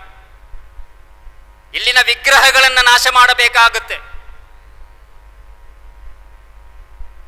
ಇಲ್ಲಿನ ಫರೋವರನ್ನ ನಾಶ ಮಾಡಬೇಕಾಗುತ್ತೆ. ಈ ಫರೋವರನ್ನ ಇಲ್ಲದಾಗಿಸಿದ್ರೆ ಮಾತ್ರನೇ ಇವರಿಗೆಲ್ಲ, ಈ ಗುಲಾಮ ಮನಸ್ಥಿತಿಯವರಿಗೆಲ್ಲ ಆತ್ಮಸ್ಥೈರ್ಯ ಸಿಗುತ್ತದೆ. ಅವರು ಎದೆ ಎತ್ತಿಕೊಂಡು, ತಲೆ ಎತ್ತಿಕೊಂಡು ನಡೆಯಲಿಕ್ಕೆ ಅವರಿಗೆ ಸಾಧ್ಯವಾಗುತ್ತೆ. ಫರೋವನ ಆಧಿಪತ್ಯದ ಕೆಳಗೆ ಕಠಿಣ ದೌರ್ಜನ್ಯಕ್ಕೊಳಗಾದ ಇಸ್ರೇಲಿ ಜನತೆಗಾಗಿ ಮೂಸಾ ಅಲೈಹಿಸ್ಸಲಾಂ ನಡೆಸಿದ ವಿಮೋಚನಾ ಸಮರ ಎಂದಿಗೂ ಸತ್ಯ ವಿಶ್ವಾಸಿಗಳ ಪಾಲಿಗೆ ಒಂದು ಆವೇಶಭರಿತವಾದದ್ದಾಗಿದೆ. ಅದು ಆ ಆವೇಶವನ್ನು ಪ್ರವಾದಿ ಸಲ್ಲಲ್ಲಾಹು ಅಲೈಹಿ ವಸಲ್ಲಮರವರು ತಮ್ಮ ಅನುಯಾಯಿಗಳಿಗೆ ನೀಡಿದ್ರು. ಇದು ಫಿರೌನನ ಮರಣ ಎಂದು ಹೇಳಿಕೊಳ್ಳುತ್ತಾ ಒಂದು ಸಮುದಾಯಕ್ಕೆ ಆವೇಶವನ್ನು ನೀಡುತ್ತಾ ಇದ್ದಾರೆ ಪ್ರವಾದಿ ಸಲ್ಲಲ್ಲಾಹು ಅಲೈಹಿ ವಸಲ್ಲಂ. ಇಸ್ರೇಲ್ ಜನಸಂತತಿಯನ್ನ ದೌರ್ಜನ್ಯಕ್ಕೊಳಪಡಿಸಿದಂತಹ, ಶೋಷಣೆ ಮಾಡಿದಂತಹ, ನಾನೇ ನಿಮ್ಮ ಆರಾಧಕ, ನಾನೇ ನಿಮ್ಮ ಆರಾಧ್ಯ ಎಂದು ಅವರನ್ನ ಭೀಷಣಿ ಪಡಿಸಿದಂತಹ ಆ ಜನರ ಆ ಫಿರೌನನ್ನ ಯಾವ ರೀತಿ ನಾಶ ಮಾಡುತ್ತಾನೋ ಅಲ್ಲಾಹು ಅದೇ ರೀತಿ ಅಬೂ ಜಹಲನನ್ನು ನಾಶ ಮಾಡಿಕೊಂಡು ಅಲ್ಲಿ ಆ ಗುಲಾಮ ಸಂಸ್ಕೃತಿಯನ್ನ, ಗುಲಾಮ ಮನೋಭಾವವನ್ನ ಇಲ್ಲದಂತೆ ಮಾಡಿ ಅಲ್ಲಿ ಆತ್ಮಸ್ಥೈರ್ಯವನ್ನ ಸ್ಥಾಪಿಸುವಂತಹ ಕೆಲಸವನ್ನ ಪ್ರವಾದಿ ಸಲ್ಲಲ್ಲಾಹು ಅಲೈಹಿ ವಸಲ್ಲಂ ಮಾಡಿ.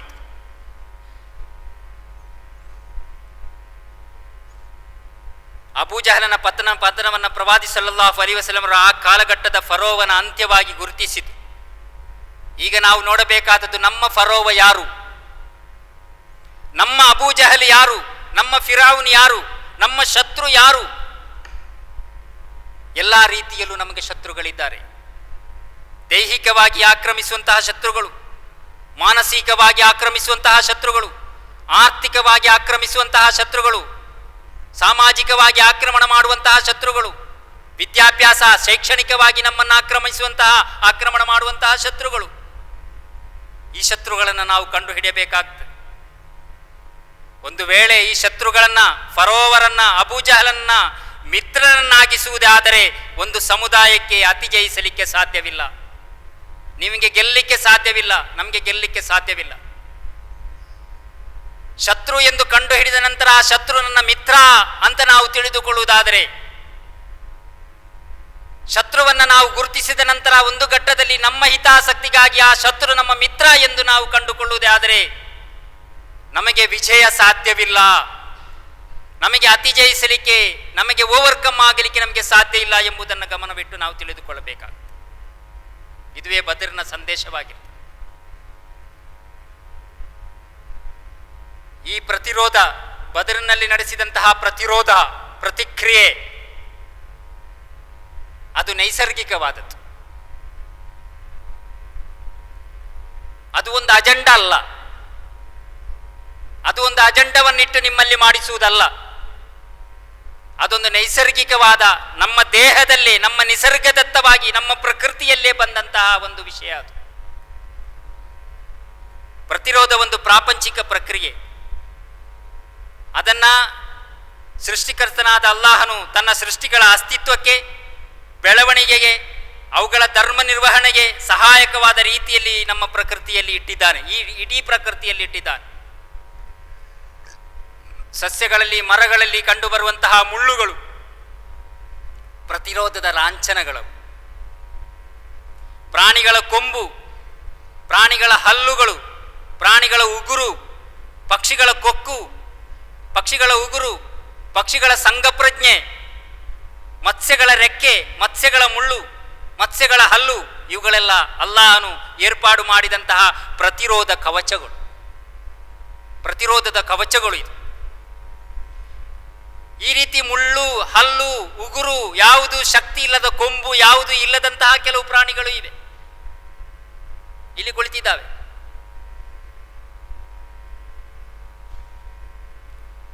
ಹೌದಾ? ಇಲ್ಲಿದೆ. ನಿಮಗೂ ಅಲ್ಲಾಹನು ಒಂದು ಶಕ್ತಿಯನ್ನು ಕೊಟ್ಟಿದ್ದಾನೆ, ಚಿಂತನೆ ಮಾಡುವಂತಹ ಒಂದು ಶಕ್ತಿ. ನಿಮ್ಮ ಚಿಂತನೆ ಪ್ರತಿರೋಧದ ಚಿಂತನೆ ಆಗಿರಲಿ.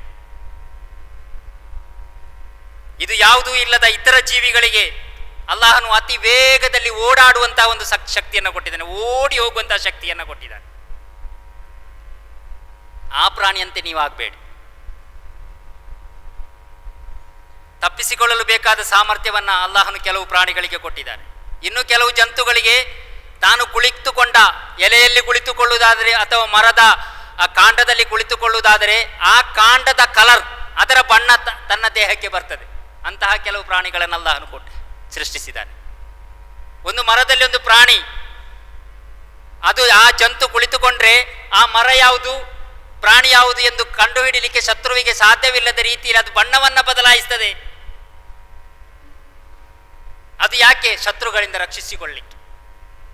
ಅದರ ಪ್ರತಿರೋಧ ಅದು. ಬಣ್ಣ ಬದಲಾಯಿಸುವ ಗುಣವನ್ನು ಕೊಟ್ಟಿದ್ದಾನೆ. ಶತ್ರುವನ್ನು ಆ ರೀತಿಯಲ್ಲಿ ಗೆಲ್ಲುವ ಸಾಮರ್ಥ್ಯವನ್ನು ಕೆಲವು ಪ್ರಾಣಿಗಳಿಗೆ ಅಲ್ಲಾಹನು ಕೊಟ್ಟಿದ್ದಾನೆ. ಸುಬ್ಹಾನಲ್ಲಾಹ್. ಹೀಗೆ ಅಲ್ಲಾಹನ ಪ್ರಕೃತಿಯಲ್ಲಿ ಕಂಡುಬರುವ ಒಂದು ಜಾಯಮಾನವಾಗಿದೆ. ಆಕ್ರಮಿಸಿ ಅಧೀನಗೊಳಿಸಲು ಬರುವ ಶಕ್ತಿಗಳಿಗೆ ಎದುರಾಗಿ ಜೀವಿಗಳ ಪ್ರತಿರೋಧವೇ ಆಗಿರ್ತದೆ ಆ ಜಾಯಮಾನ, ಹುಟ್ಟುಗುಣ. ಆಕ್ರಮಿಸಿ ಅಧೀನಗೊಳಿಸಲಿಕ್ಕೆ ಬರುವಂತಹ ಶತ್ರುಗಳಿಗೆ ಎದುರಾಗಿ ಪ್ರತಿರೋಧವನ್ನು ಮಾಡಬೇಕಾದಂತಹ ಶಕ್ತಿಯನ್ನು ಅಲ್ಲಾಹ್ ನಮಗೆ ಕೊಟ್ಟಿದ್ದಾನೆ. ಆ ಪ್ರತಿರೋಧವನ್ನು ನಾವು ಮಾಡಬೇಕಾಗ್ತದೆ. ಕಾಲಾಂತರಗಳಲ್ಲಿ ಮನುಷ್ಯ ಈ ಸ್ವಭಾವವನ್ನು ತನ್ನಲ್ಲಿ ಅಳವಡಿಸಿಕೊಂಡು ಬಂದಿದ್ದಾನೆ. ಮಾನವ ಚರಿತ್ರೆಯೇ ಆ ರೀತಿಯಲ್ಲಿದೆ. ಶಿಲಾಯುಗದಿಂದಲಾಗಾಯಿತು ಪರಮಾಣು ಯುಗದವರೆಗೆ ಮಾನವ ಇತಿಹಾಸ ನೋಡಿದರೆ ಅದು ಪ್ರತಿರೋಧವಾಗಿರ್ತದೆ ಅಥವಾ ಆಕ್ರಮಣವಾಗಿರ್ತದೆ. ಎರಡು ಗುಣಗಳು ಆತನಲ್ಲಿದೆ, ಆಕ್ರಮಣ ಮತ್ತು ಪ್ರತಿರೋಧ. ಈ ಸ್ವಭಾವದ ನ್ಯಾಯಯುತ ಭಾಗವನ್ನು ಮಾತ್ರ ಹೊರಗೆಡುತ್ತಾ ಪವಿತ್ರ ಕುರ್ಆನ್ ನಮ್ಮಲ್ಲಿ ಹೇಳ್ತದೆ, ವಲೌಲಾ ದಫ್ಉಲ್ಲಾಹಿ ನಾಸ್ ಬಅದಹುಂ ಬಿಬಅದಿನ್ ಲಫಸದತಿಲ್ ಅರ್ದು ವಲಾಕಿನ್ ಅಲ್ಲಾಹ ದು ಫضಲಿನ್ ಅಲಲ್ ಆಲಮೀನ್. ಕುರ್ಆನ್ ಹೇಳ್ತದೆ, ವಲೌಲಾ ದಫ್ಉಲ್ಲಾಹಿ ನಾಸ್ ಬಅದಹುಂ ಬಿಬಅದಿನ್. ಹೀಗೆ ಅಲ್ಲಾಹನು ಮಾನವರ ಒಂದು ಕೂಟವನ್ನು ಇನ್ನೊಂದು ಕೂಟದ ಮೂಲಕ ಸರಿಸದೇ ಬಿಡುತ್ತಿದ್ದರೆ ಲಫಸದತಿಲ್ ಅರ್ದು, ಭೂಮಿ ಶೋಭಾಭರಿತವಾಗಿತ್ತು, ಭೂಮಿಯ ವ್ಯವಸ್ಥೆಯು ಕೆಟ್ಟು ಹೋಗುತ್ತಿತ್ತು. ವಲಾಕಿನ್ ಅಲ್ಲಾಹ ದು ಫضಲಿನ್ ಅಲಲ್ ಆಲಮೀನ್. ಆದರೆ ಲೋಕದ ಜನರ ಮೇಲೆ ಅಲ್ಲಾಹನ ಮಹಾಕೃಪೆ ಇದೆ. ಅಲ್ಲಾಹನು ಈ ಆಯತ್ತಿನಲ್ಲಿ ಏನು ಹೇಳ್ತಾ ಇದ್ದಾನೆಂದರೆ, ಒಂದು ಮಿಥ್ಯದ ಒಂದು ಸಂಘವನ್ನ, ಮಿಥ್ಯದ ಒಂದು ಕೂಟವನ್ನ ಸತ್ಯದ ಒಂದು ಕೂಟದಿಂದ ಸೋಲಿಸದೇ ಇರುತ್ತಿದ್ದರೆ ಈ ಪ್ರಪಂಚ ಎಲ್ಲ ಫಸಾದಾಗ್ತಾ ಇತ್ತು, ಈ ಪ್ರಪಂಚದ ವ್ಯವಸ್ಥೆ ಎಲ್ಲ ಕೆಟ್ಟು ಹೋಗ್ತಾ ಇತ್ತು. ಅದು ನಡೆಯದಂತೆ ಅಲ್ಲಾಹನು ಪ್ರತಿ ಕಾಲಘಟ್ಟಗಳಲ್ಲಿ ಕೂಡ ಒಂದು ವರ್ಗವನ್ನ ಮತ್ತೊಂದು ವರ್ಗದ ವಿರುದ್ಧ, ಅನ್ಯಾಯದ ವಿರುದ್ಧ, ಅನೀತಿಯ ವಿರುದ್ಧ ಹೋರಾಟ ನಡೆಸುವಂತಹ ಒಂದು ವರ್ಗವನ್ನು ಅಲ್ಲಾಹನು ಎಲ್ಲ ಕಾಲಘಟ್ಟಗಳಲ್ಲೂ ಇಟ್ಟೇ ಇರ್ತಾನೆ. ಯಾಕೆ ಇಟ್ಟಿರ್ತಾನೆಂದರೆ ವಲಾಕಿನ್ ಅಲ್ಲಾಹ ದು ಫضಲಿನ್ ಅಲಲ್ ಆಲಮೀನ್. ಈ ಪ್ರಪಂಚದ ಮೇಲೆ, ಜನರ ಮೇಲೆ ಅಲ್ಲಾಹನ ಮಹಾಕೃಪೆ ಇದೆ. ಆದರೆ ಇದೊಂದು ಬಹಳ ಮಹತ್ತರವಾದಂತಹ ಒಂದು ಆಶಯ. ಈ ಒಂದು ದಫ್ ಎಂಬಂತಹ ಒಂದು ಪ್ರತಿರೋಧ, ದಫ್ ಅಂದರೆ ಪ್ರತಿರೋಧ ಇಲ್ಲದೆ ಇರುತ್ತಿದ್ದರೆ ಇಲ್ಲಿ ಬದುಕಲಿಕ್ಕೆ ಸಾಧ್ಯವಿರ್ತಿರಲಿಲ್ಲ, ಇಲ್ಲಿ ಫಸಾದ ಆಗ್ತಿತ್ತು. ಈ ಒಂದು ಆಶಯ. ಆದರೆ ಈ ಆಶಯಗಳನ್ನು ವ್ಯಕ್ತಿಗಳು, ಗೋತ್ರಗಳು, ಹಲವಾರು ಸಂಘಟನೆಗಳು, ಸಮಾಜ, ರಾಷ್ಟ್ರಗಳು ಎಲ್ಲವೂ ತಮ್ಮ ಸ್ವಹಿತಾಸಕ್ತಿಗಾಗಿ ಬಳಸಿಕೊಂಡು ಇದನ್ನು ದುರ್ವಿನಿಯೋಗಪಡಿಸಿತು, ಈ ಒಂದು ಆಶಯವನ್ನು. ಪ್ರವಾದಿ ಸಲ್ಲಲ್ಲಾಹು ಅಲೈಹಿ ವಸಲ್ಲಂ ರವರು ಮಕ್ಕಕ್ಕೆ ಬಂದಾಗ ಗೋತ್ರ ಸಂಘರ್ಷವಾಗ್ತಾ ಇತ್ತು. ಅವರು ಕ್ರೂರಿಗಳಾಗಿದ್ದರು. ಅವರು ಕ್ರೂರತೆಗಾಗಿ, ಜನರ ಮೇಲೆ ಹೊಡೆದಾಟಲಿಕ್ಕಾಗಿ, ಜನರ ಮೇಲೆ ದಬ್ಬಾಳಿಕೆ ನಡೆಸಲಿಕ್ಕಾಗಿ ಅವರ ಇಂಗಿತವಾಗಿತ್ತು, ಅವರಿಗೆ ಅವರ ಹಾಬಿಗಳಾಗಿತ್ತು. ಅದು ಯುದ್ಧ ನಡೆಸುವುದು ಅವರ ಹಾಬಿ ಆಗಿತ್ತು, ಕುರೈಶಿಗಳ ಹಾಬಿ ಆಗಿತ್ತು. ಗೋತ್ರಗಳ ಮದೀನದಲ್ಲೂ ಅಂತಹ ಆ ಪರಿಪಾಠವಿತ್ತು. ಆದರೆ ಪ್ರವಾದಿ ಸಲ್ಲಲ್ಲಾಹು ಅಲೈಹಿ ವಸಲ್ಲಂ ಬಂದವರಿಗೆ ಹೇಳಿದ್ರು, ಸ್ವಂತ ಜನರೊಂದಿಗೆ ಆಕ್ರಮಣಕ್ಕಾಗಿ ಸಹಾಯ ಮಾಡುವವನು, ಪಕ್ಷಪಾತಕ್ಕೆ ಆಹ್ವಾನಿಸುವವನು, ಅದರ ಹೆಸರಲ್ಲಿ ಸಂಘರ್ಷ ಉಂಟು ಮಾಡುವವನು, ಅದರ ಹೆಸರಲ್ಲಿ ಮರಣ ಹೊಂದುವವನು ನನ್ನೊಂದಿಗೆ ಇರುವವನಲ್ಲ, ನಮ್ಮೊಂದಿಗೆ ಸೇರಿದವನಲ್ಲ. ಪಕ್ಷಪಾತ ಮಾಡುವವನು, ಸ್ವಂತ ಜನರೊಂದಿಗೆ ಆಕ್ರಮಣ ನಡೆಸುವವನು, ಪಕ್ಷಪಾತಕ್ಕೆ ಆಹ್ವಾನಿಸುವವನು, ಸಂಘರ್ಷ ಉಂಟು ಮಾಡುವವನು, ಅದರ ಹೆಸರಲ್ಲಿ ಮರಣ ಹೊಂದುವವನು ನಮ್ಮಲ್ಲಿ ಸೇರಿದವನಲ್ಲ ಎಂದು ಪ್ರವಾದಿ ಸಲ್ಲಲ್ಲಾಹು ಅಲೈಹಿ ವಸಲ್ಲಂ ಹೇಳ್ತಾರೆ. ಅದೊಂದು ನಿಸರ್ಗದತ್ತವಾದಂತಹ ಕ್ರಿಯೆ. ಅದನ್ನು ಶತ್ರುವಿನ ವಿರುದ್ಧವೇ ಉಪಯೋಗಿಸಲೇಬೇಕು ಹೊರತು ತಮ್ಮ ಜನರ ನಡುವೆ, ಪಕ್ಷಪಾತಿತ್ವದ ನಡುವೆ ಹಿತಾಸಕ್ತಿಗಾಗಿ ಅದನ್ನು ಉಪಯೋಗಿಸಬಾರದು ಎಂಬ ಒಂದು ಆಶಯವನ್ನು ಕೂಡ ಅದರ ವ್ಯಾಖ್ಯಾನದಲ್ಲಿ ಪ್ರವಾದಿ ಸಲ್ಲಲ್ಲಾಹು ಅಲೈಹಿ ವಸಲ್ಲಂ ಹೇಳ್ತಾ ಇದ್ದಾರೆ. ಯಾಕೆ ಹೋರಾಟ, ಯಾಕೆ ಯುದ್ಧ? ಅದು ಮಾನವ ಹಕ್ಕುಗಳ ಸಂರಕ್ಷಣೆಗಾಗಿ. ನಮಗೆ ಗೊತ್ತಿದೆ, ಅದು ಮಾನವ ಹಕ್ಕುಗಳ ಸಂರಕ್ಷಣೆಗಾಗಿ ಇರುವಂಥದ್ದು. ಒಮ್ಮೆ ಪ್ರವಾದಿ ಸಲ್ಲಲ್ಲಾಹು ಅಲೈಹಿ ವಸಲ್ಲಂ ರವರೊಂದಿಗೆ ಒಬ್ಬರು ಕೇಳಿದರು, ಓರ್ವ ಹಗೆಯ ಹೆಸರಿನಲ್ಲಿ, ಮತ್ತೊಬ್ಬ ಧೀರತೆಯ ಹೆಸರಿನಲ್ಲಿ ಮತ್ತೊಬ್ಬ ಬಡಾಯಿಯ ಹೆಸರಿನಲ್ಲಿ ಹೋರಾಟ ನಡೆಸ್ತಾನೆ. ಇದರಲ್ಲಿ ಅಲ್ಲಾಹನ ಮಾರ್ಗದಲ್ಲಿ ಹೋರಾಡುವವನು ಯಾರು? ಪ್ರವಾದಿಯವರೇ.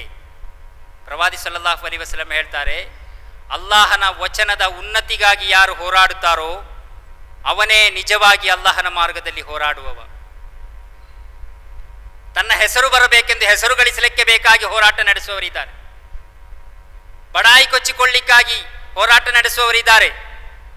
ಮತ್ತೊಬ್ಬರ ಮೇಲೆ ಹಗೆ ಇದೆ, ಈ ಸಂಘಟನೆಯೊಂದಿಗೆ ಸೇರಿದರೆ, ಈ ಜನರೊಂದಿಗೆ ಸೇರಿದರೆ ಆ ಹಗೆಯನ್ನ ತೀರಿಸಬಹುದು, ನನಗೆ ಅವನನ್ನು ಕೊಲ್ಲಬಹುದು ಅಥವಾ ಅವನಿಗೆ ಮಾರಣಾಂತಿಕವಾಗಿ ಹಲ್ಲೆ ನಡೆಸಬಹುದು, ಅದಕ್ಕಾಗಿ ಸೇರುವವರಿದ್ದಾರೆ. ಅಂತಹ ಜನರ ಅದು ಜಿಹಾದ್ ಆಗ್ತದೋ, ಅದು ಹೋರಾಟ ಆಗ್ತದೋ ಎಂದು ಪ್ರವಾದಿ ಸಲ್ಲಲ್ಲಾಹು ಅಲೈಹಿ ವಸಲ್ಲಂ ಅವರು ಕೇಳಿದಾಗ ಪ್ರವಾದಿ ಹೇಳ್ತಾರೆ, ಕಲಿಮತುಲ್ಲಾಹಿ ಹಿಯಲ್ ಉಲ್ಯಾ, ಅಲ್ಲಾಹನ ವಚನವನ್ನ ಉನ್ನತಿಗೆ ಏರಿಸಲಿಕ್ಕಾಗಿ ಯಾರು ಹೋರಾಟ ನಡೆಸ್ತಾನೋ, ಸತ್ಯ ಅಲ್ಲಾಹನ ವಚನ ಎಂಬ ಈ ಸತ್ಯವನ್ನ ಉನ್ನತಿಗೆ ಏರಿಸಲಿಕ್ಕಾಗಿ ಯಾರು ಹೋರಾಟ ನಡೆಸ್ತಾನೋ ಅವನಾಗಿರ್ತಾನೆ ಅಲ್ಲಾಹನ ಮಾರ್ಗದಲ್ಲಿ ಹೋರಾಡುವವ ಎಂದು ಪ್ರವಾದಿ ಸಲ್ಲಲ್ಲಾಹು ಅಲೈಹಿ ವಸಲ್ಲಂ. ಅಂದರೆ ಇದರ ಅರ್ಥ ಏನು? ಮನುಷ್ಯನ ನಿಸರ್ಗದತ್ತವಾದಂತಹ ಈ ಹೋರಾಟದ ಒಂದು ವೀರ್ಯವನ್ನ ಅಥವಾ ಗುಣವನ್ನ, ಕಲಹ ಮಾಡಬೇಕೆಂಬಂತಹ ಒಂದು ಗುಣವನ್ನ, ಮನೋಭಾವವನ್ನ ದೇವವಚನದ ಉನ್ನತಿಗಾಗಿ ಹೋರಾಡುವ ಮನಸ್ಥಿತಿಯಾಗಿ ಅಲ್ಲಾಹನ ಪ್ರವಾದಿಯವರು ಪರಿವರ್ತಿಸುತ್ತಾರೆ. ನಮ್ಮಲ್ಲಿ ನಿಸರ್ಗದತ್ತವಾಗಿರುವಂತಹ ಒಂದು ಹೋರಾಟದ ಮನೋಭಾವವನ್ನ, ಕಲಹ ಮಾಡಬೇಕು ಎಂಬಂತಹ ಒಂದು ಹೋರಾಟ ಮನೋಭಾವವನ್ನ ಅಲ್ಲಾಹನ ವಚನದ ಉನ್ನತಿಗಾಗಿ ಅದನ್ನು ವಿನಿಯೋಗಿಸಬೇಕು ಎಂದು ನಿನ್ನ ನಿಸರ್ಗದತ್ತವಾದಂತಹ ಶಕ್ತಿಯನ್ನು ಅಲ್ಲಾಹನ ಪ್ರವಾದಿಯವರು ಮಾರ್ಪಡಿಸುತ್ತಾರೆ. ಆ ರೀತಿಯಲ್ಲಿ ಅದನ್ನು ಉಪಯೋಗಿಸಬೇಕು ಎಂದು ಪ್ರವಾದಿ ಸಲ್ಲಲ್ಲಾಹು ಅಲೈಹಿ ವಸಲ್ಲಂ ಹೇಳ್ತಾರೆ. ಕಾರಣ ಯಾಕೆ? ಅಲ್ಲಾಹನ ಕಲಿಮತ್ ಅಂದರೆ ಏನು? ಕಲಿಮತುಲ್ಲಾಹಿ ಹಿಯಲ್ ಉಲ್ಯಾ ಅಂದರೆ ಏನು? ಕಲಿಮತ್ ಅಂದರೆ ದೇವವಚನದಲ್ಲಿ ಮನುಷ್ಯನ ಮಹತ್ವ ಮತ್ತು ಅದರ ಅಂತಸ್ತು ಅಡಗಿದೆ. ಅದರ ಒಳಗಿದೆ ಮನುಷ್ಯನ ಸ್ವಾತಂತ್ರ್ಯ, ಅದರ ಒಳಗಿದೆ ಮನುಷ್ಯನ ಭದ್ರತೆ, ಅದರ ಒಳಗಿದೆ ಮನುಷ್ಯನ ನ್ಯಾಯ. ಏನು ನಾವು ಹೇಳ್ತಾ ಇದ್ದೇವೋ, ಸೆಕ್ಯೂರಿಟಿ ಎಲ್ಲಿದೆ? ನಾವು ಹೇಳ್ತಾ ಇರುವಂತಹ ಫ್ರೀಡಮ್ ಅಲ್ಲಿದೆ, ನಾವು ಹೇಳುತ್ತಾ ಇರುವಂತಹ ಜಸ್ಟಿಸ್ ಅಲ್ಲಿದೆ, ಆ ವಚನದಲ್ಲಿದೆ. ಆ ವಚನವನ್ನು ಯಾರು ಉನ್ನತಿಗೇರಿಸಲಿಕ್ಕೆ, ಅಂದರೆ ಉನ್ನತಿಗೇರಿಸುವುದಂದರೆ ಅದರ ಇಂಪ್ಲಿಮೆಂಟೇಷನಿಗೆ, ಅದನ್ನು ಅನುಷ್ಠಾನಕ್ಕೆ ತರಲಿಕ್ಕೆ, ಜಸ್ಟಿಸನ್ನು ಅನುಷ್ಠಾನಕ್ಕೆ ತರಬೇಕು, ನ್ಯಾಯವನ್ನು ಅನುಷ್ಠಾನಕ್ಕೆ ತರಬೇಕು, ಭದ್ರತೆಯನ್ನು ಅನುಷ್ಠಾನಕ್ಕೆ ತರಬೇಕು, ಸೆಕ್ಯೂರಿಟಿಯನ್ನು ಅನುಷ್ಠಾನಕ್ಕೆ ತರಬೇಕು. ಅದು ಆ ಕಲಿಮತ್ತು ತೌಹೀದಿನ ಬೇಡಿಕೆಯಾಗಿರುತ್ತದೆ, ಆ ವಚನದ ಬೇಡಿಕೆಯಾಗಿರುತ್ತದೆ. ಆ ವಚನಕ್ಕಾಗಿ ನಿಮ್ಮ ನಿಸರ್ಗದತ್ತವಾದಂತಹ ನಿಮ್ಮ ಪ್ರತಿರೋಧ ಶಕ್ತಿಯನ್ನು ಉಪಯೋಗಿಸಿರಿ ಎಂದು ಪ್ರವಾದಿ ಸಲ್ಲಲ್ಲಾಹು ಅಲೈಹಿ ವಸಲ್ಲಂ. ಅಲ್ಲಾಹನ ಮಾರ್ಗದಲ್ಲಿ ಹೋರಾಡಲಿಕ್ಕೆ ಕಾರಣ ಏನೆಂದು ಕುರ್ಆನ್ ಕೇಳುತ್ತಾ, ಏನೆಂದು ಹೇಳುತ್ತಾ ಕುರ್ಆನ್ ಯಾಕೆ ನೀವು ಹೋರಾಡಲಿಲ್ಲ ಎಂದು ಕೇಳುತ್ತಾ ಕುರ್ಆನ್ ಹೇಳ್ತದೆ, ವಮಾ ಲಕುಂ ಲಾ ತುಕಾತಿಲೂನ ಫೀ ಸಬೀಲಿಲ್ಲಾಹ್ ವಲ್ ಮುಸ್ತದಾಫೀನ ಮಿನರ್ ರಿಜಾಲಿ ವನ್ ನಿಸಾಯಿ ವಲ್ ವಿಲ್ದಾನಿ ಅಲ್ಲದೀನ ಯಕೂಲೂನ ರಬ್ಬನಾ ಅಖ್ರಿಜ್ನಾ ಮಿನ್ ಹಾದಿಹಿಲ್ ಕರ್ಯತಿಲ್ ಲಾಲಿಮಿ ಅಹ್ಲುಹಾ ವಜಅಲ್ ಲನಾ ಮಿನ್ ಲದುನ್ಕ ವಲಿಯನ್ ವಜಅಲ್ ಲನಾ ಮಿನ್ ಲದುನ್ಕ ನಸೀರಾ. ಕುರ್ಆನ್ ಹೇಳ್ತದೆ, ಓ ನಮ್ಮ ಪ್ರಭು, ಅಕ್ರಮಿಗಳು ವಾಸವಾಗಿರುವ ಈ ನಾಡಿನಿಂದ ನಮ್ಮನ್ನು ಹೊರತೆಗಿ. ಅಖ್ರಿಜ್ನಾ, ನಮ್ಮನ್ನು ಹೊರತೆಗಿ. ಅಕ್ರಮಿಗಳಿರುವಂಥ ಈ ನಾಡಿನಿಂದ ನಮ್ಮನ್ನು ಹೊರಗೆ ತೆಗಿ. ಮುಜಫರ್ ನಗರ್ನಿಂದ ನಮ್ಮನ್ನು ಹೊರಗೆ ತೆಗಿ, ಗುಜರಾತಿನಿಂದ ನಮ್ಮನ್ನು ಹೊರಗೆ ತೆಗಿ, ಹರಿಯಾಣದಿಂದ ನಮ್ಮನ್ನು ಹೊರಗೆ ತೆಗಿ, ಅಜೀಜ್ಪುರದಿಂದ ನಮ್ಮನ್ನು ಹೊರಗೆ ತೆಗಿ, ಭೀವಂಡಿಯಿಂದ ನಮ್ಮನ್ನು ಹೊರಗೆ ತೆಗಿ. ಹೆಚ್ಚೇಕೆ ಇಡೀ ಇಂಡಿಯಾದಿಂದ ನಮ್ಮನ್ನು ಹೊರಗೆ ತೆಗಿ ಎಂದು ಕೂಗಾಡುವಂತಹ ಒಂದು ಕಾಲ ಸನ್ನಿಹಿತವಾಗಿದೆ, ಅಳುತ್ತಿರುವಂತಹ ಒಂದು ಕಾಲಘಟ್ಟ ಸನ್ನಿಹಿತವಾಗಿದೆ. ಅಲ್ಲಿಂದ ಹೊರಗೆ ತೆಗಿ ಎಂದು ಜನರು ಗೋಳಾಡುವಾಗ ನೀನು ನನ್ನ ಕಡೆಯಿಂದ ನಮಗೊಬ್ಬ ಮೇಲ್ವಿಚಾರಕನನ್ನು ಮತ್ತು ಒಬ್ಬ ಸಹಾಯಕನನ್ನು ನೇಮಿಸು ಎಂದು ಮೊರೆ ಇಡುತ್ತಿರುವಂತಹ ಶೋಷಣೆಗೊಳಗಾದ ಪುರುಷರು, ಸ್ತ್ರೀಯರು ಮತ್ತು ಮಕ್ಕಳಿಗಾಗಿ ನೀವು ಅಲ್ಲಾಹನ ಮಾರ್ಗದಲ್ಲಿ ಯುದ್ಧವನ್ನು ಯಾಕೆ ಮಾಡಲಿಲ್ಲ? ಅದರ ಕಾರಣವೇನು ಎಂದು ಕುರ್ಆನ್ ಕೇಳ್ತದೆ. ಕುರ್ಆನ್ ಈಗಲೂ ಕೇಳ್ತದೆ, ಪ್ರವಾದಿಯ ಕಾಲದಲ್ಲೂ ಕೇಳಿತು, ಅದರ ನಂತರವೂ ಕೇಳುತ್ತಾ ಬಂದಿದೆ. ಅದಕ್ಕೆ ನಾವು ಉತ್ತರಿಸಲೇಬೇಕಾಗ್ತದೆ. ಅಂದರೆ ಶೋಷಣೆಯ ವಿರುದ್ಧ ಜನರು ಮೊರೆ ಇಡುವ ಆ ದೃಶ್ಯವನ್ನು ಕಂಡುಕೊಂಡು ಅದರ ವಿರುದ್ಧ ಹೋರಾಟ ನಡೆಸಬೇಕು ಅಲ್ಲಾಹನ ಮಾರ್ಗದಲ್ಲಿ. ಅಂದರೆ ಇವರಿಗಾಗಿ ಹೋರಾಟ ನಡೆಸುವುದೇ ಅಲ್ಲಾಹನ ಮಾರ್ಗದಲ್ಲಿ ಇರುವಂತಹ ಹೋರಾಟ ಎಂದು ನಾವು ಅರ್ಥ ಮಾಡಿ, ಶೋಷಣೆಗೊಳಗಾದವರಿಗಾಗಿ, ದೌರ್ಜನ್ಯಕ್ಕೆ ಒಳಗಾದವರಿಗಾಗಿ, ಪುರುಷರಿಗಾಗಿ, ದುರ್ಬಲರಾದ ಪುರುಷರಿಗೂ, ದುರ್ಬಲರಾದ ಸ್ತ್ರೀಯರಿಗೂ, ದುರ್ಬಲರಾದ ಮಕ್ಕಳಿಗೂ, ಅವರನ್ನು ಸುಡುತ್ತಿರುವಂತಹ, ಅವರ ಗರ್ಭಕ್ಕೆ ತ್ರಿಶೂಲ ತಿವಿಯುವಂತಹ ಒಂದು ಘಟ್ಟದಲ್ಲಿ ನಾವಿದ್ದೇವೆ. ಅವರು ಮೊರೆಯಿಡುತ್ತಾ ಇದ್ದಾರೆ. ಒಂದೊಂದು ಘಟ್ಟದಲ್ಲಿ, ಒಂದೊಂದು ಜಾಗದಿಂದ, ಒಂದೊಂದು ಊರಿನಿಂದ ಈ ಮೊರೆಗಳು ಬರುತ್ತಾ ಇದೆ. ಆಗ ನೀವು ಅಲ್ಲಾಹನ ಮಾರ್ಗದಲ್ಲಿ ಯಾಕೆ ಯುದ್ಧ ಮಾಡಲಿಲ್ಲ, ಹೋರಾಟ ನಡೆಸಲಿಲ್ಲ ಎಂದು ಅಲ್ಲಾಹನು ಪವಿತ್ರ ಕುರಾನಲ್ಲಿ ಕೇಳ್ತಾರೆ. ಇದಕ್ಕೆ ನಾವು ಉತ್ತರಿಸಬೇಕಾಗ, ಹೋರಾಟ ಎಂಬುದು ಧರ್ಮದ ಧಾರ್ಮಿಕ ರಕ್ಷಣೆಗಾಗಿ, ಮನುಷ್ಯನ ಧಾರ್ಮಿಕತೆಯ ರಕ್ಷಣೆಗಾಗಿ, ಮಾನವ ಹಕ್ಕುಗಾಗಿ, ಧಾರ್ಮಿಕತೆಯ ರಕ್ಷಣೆಗಾಗಿ. ಬದ್ರ್ ನಡೆದದ್ದು ಅದಕ್ಕಾಗಿ. ಉದಿನಲಿಲ್ಲದೀನ ಯುಕಾತಲೂನ ಬಿಅನ್ನಹುಂ ದುಲಿಮು ವ ಇನ್ನಲ್ಲಾಹ ಅಲಾ ನಸ್ರಿಹಿಂ ಲಕದೀರ್ ಅಲ್ಲದೀನ ಉಖ್ರಿಜೂ ಮಿನ್ ದಿಯಾರಿಹಿಂ ಬಿಗೈರಿ ಹಕ್ಕಿನ್ ಇಲ್ಲಾ ಅನ್ ಯಕೂಲು ರಬ್ಬುನಲ್ಲಾಹ್ ವಲೌಲಾ ದಫುಲ್ಲಾಹಿ الناس بعضهم ببعض لهدمت صوامع وبيع وصلوات ومساجد يذكر فيها اسم الله كثيرا ولينصرن الله من ينصره إن الله لقوي عزيز. ಯಾರ ವಿರುದ್ಧ ಯುದ್ಧ ನಡೆಸಲಾಗುತ್ತದೆಯೋ ಅವರಿಗೆ ಅನುಮತಿ ನೀಡಲಾಗಿದೆ. ಯಾರ ವಿರುದ್ಧ ಆಕ್ರಮ ನಡೆಸ್ತದೋ ಅವರಿಗೆ ಅನುಮತಿ ನೀಡಲಾಗಿದೆ. ಯಾಕೆಂದರೆ ಅವರು ಮರ್ದಿತರು ಮತ್ತು ನಿಶ್ಚಯವಾಗಿಯೂ ಅಲ್ಲಾಹನು ಅವರಿಗೆ ಸಹಾಯ ಮಾಡಲು ಸಮರ್ಥನು. ಇವರು ನಮ್ಮ ಪ್ರಭು ಅಲ್ಲಾಹನು ಎಂದು ಹೇಳಿದ ಕಾರಣಕ್ಕಾಗಿಯೇ ಮರ್ದನಕ್ಕೊಳಗಾಗ್ತಾ ಇದ್ದಾರೆ. ಅವರು ಮನೆಗಳಿಂದ ಅನ್ಯಾಯವಾಗಿ ಹೊರದಬ್ಬಲ್ಪಡುತ್ತಾ ಇದ್ದಾರೆ. ಎಷ್ಟೆಷ್ಟು ಜನರು ಹೊರದಬ್ಬಲ್ಪಟ್ಟಿದ್ದಾರೆ. ಮುಜಫರ್ ನಗರದಲ್ಲಿ ಈಗಲೂ ಶಿಬಿರಗಳಿವೆ, ಅಭಯಾರ್ಥಿ ಶಿಬಿರಗಳಿಗೆ. ಗುಜರಾತಿನಲ್ಲಿದೆ, ಅಸ್ಸಾಮಿನಲ್ಲಿದೆ. ಬೋಡೋ ಭಯೋತ್ಪಾದಕರಿಂದ ಹೊರದಬ್ಬಲ್ಪಟ್ಟಂತಹ ಜನರ ಅಸ್ಸಾಮಿನಲ್ಲಿದ್ದಾರೆ, ಮನೆಗಳಿಂದ ಹೊರದಬ್ಬಲ್ಪಟ್ಟಂತಹ ಜನರು. ಅವರು ಯಾವ ಕಾರಣಕ್ಕಾಗಿ? ಅವರು ಅಲ್ಲಾಹ್, ನಮ್ಮ ರಬ್, ನಮ್ಮ ರಕ್ಷಕ, ನಮ್ಮ ಪ್ರಭು ಅಲ್ಲಾಹನು ಎಂದು ಹೇಳಿದ ಕಾರಣಕ್ಕಾಗಿ, ರಬ್ಬುನಲ್ಲಾಹ್, ಮುಸ್ಲಿಂ ಆದ ಕಾರಣಕ್ಕಾಗಿ.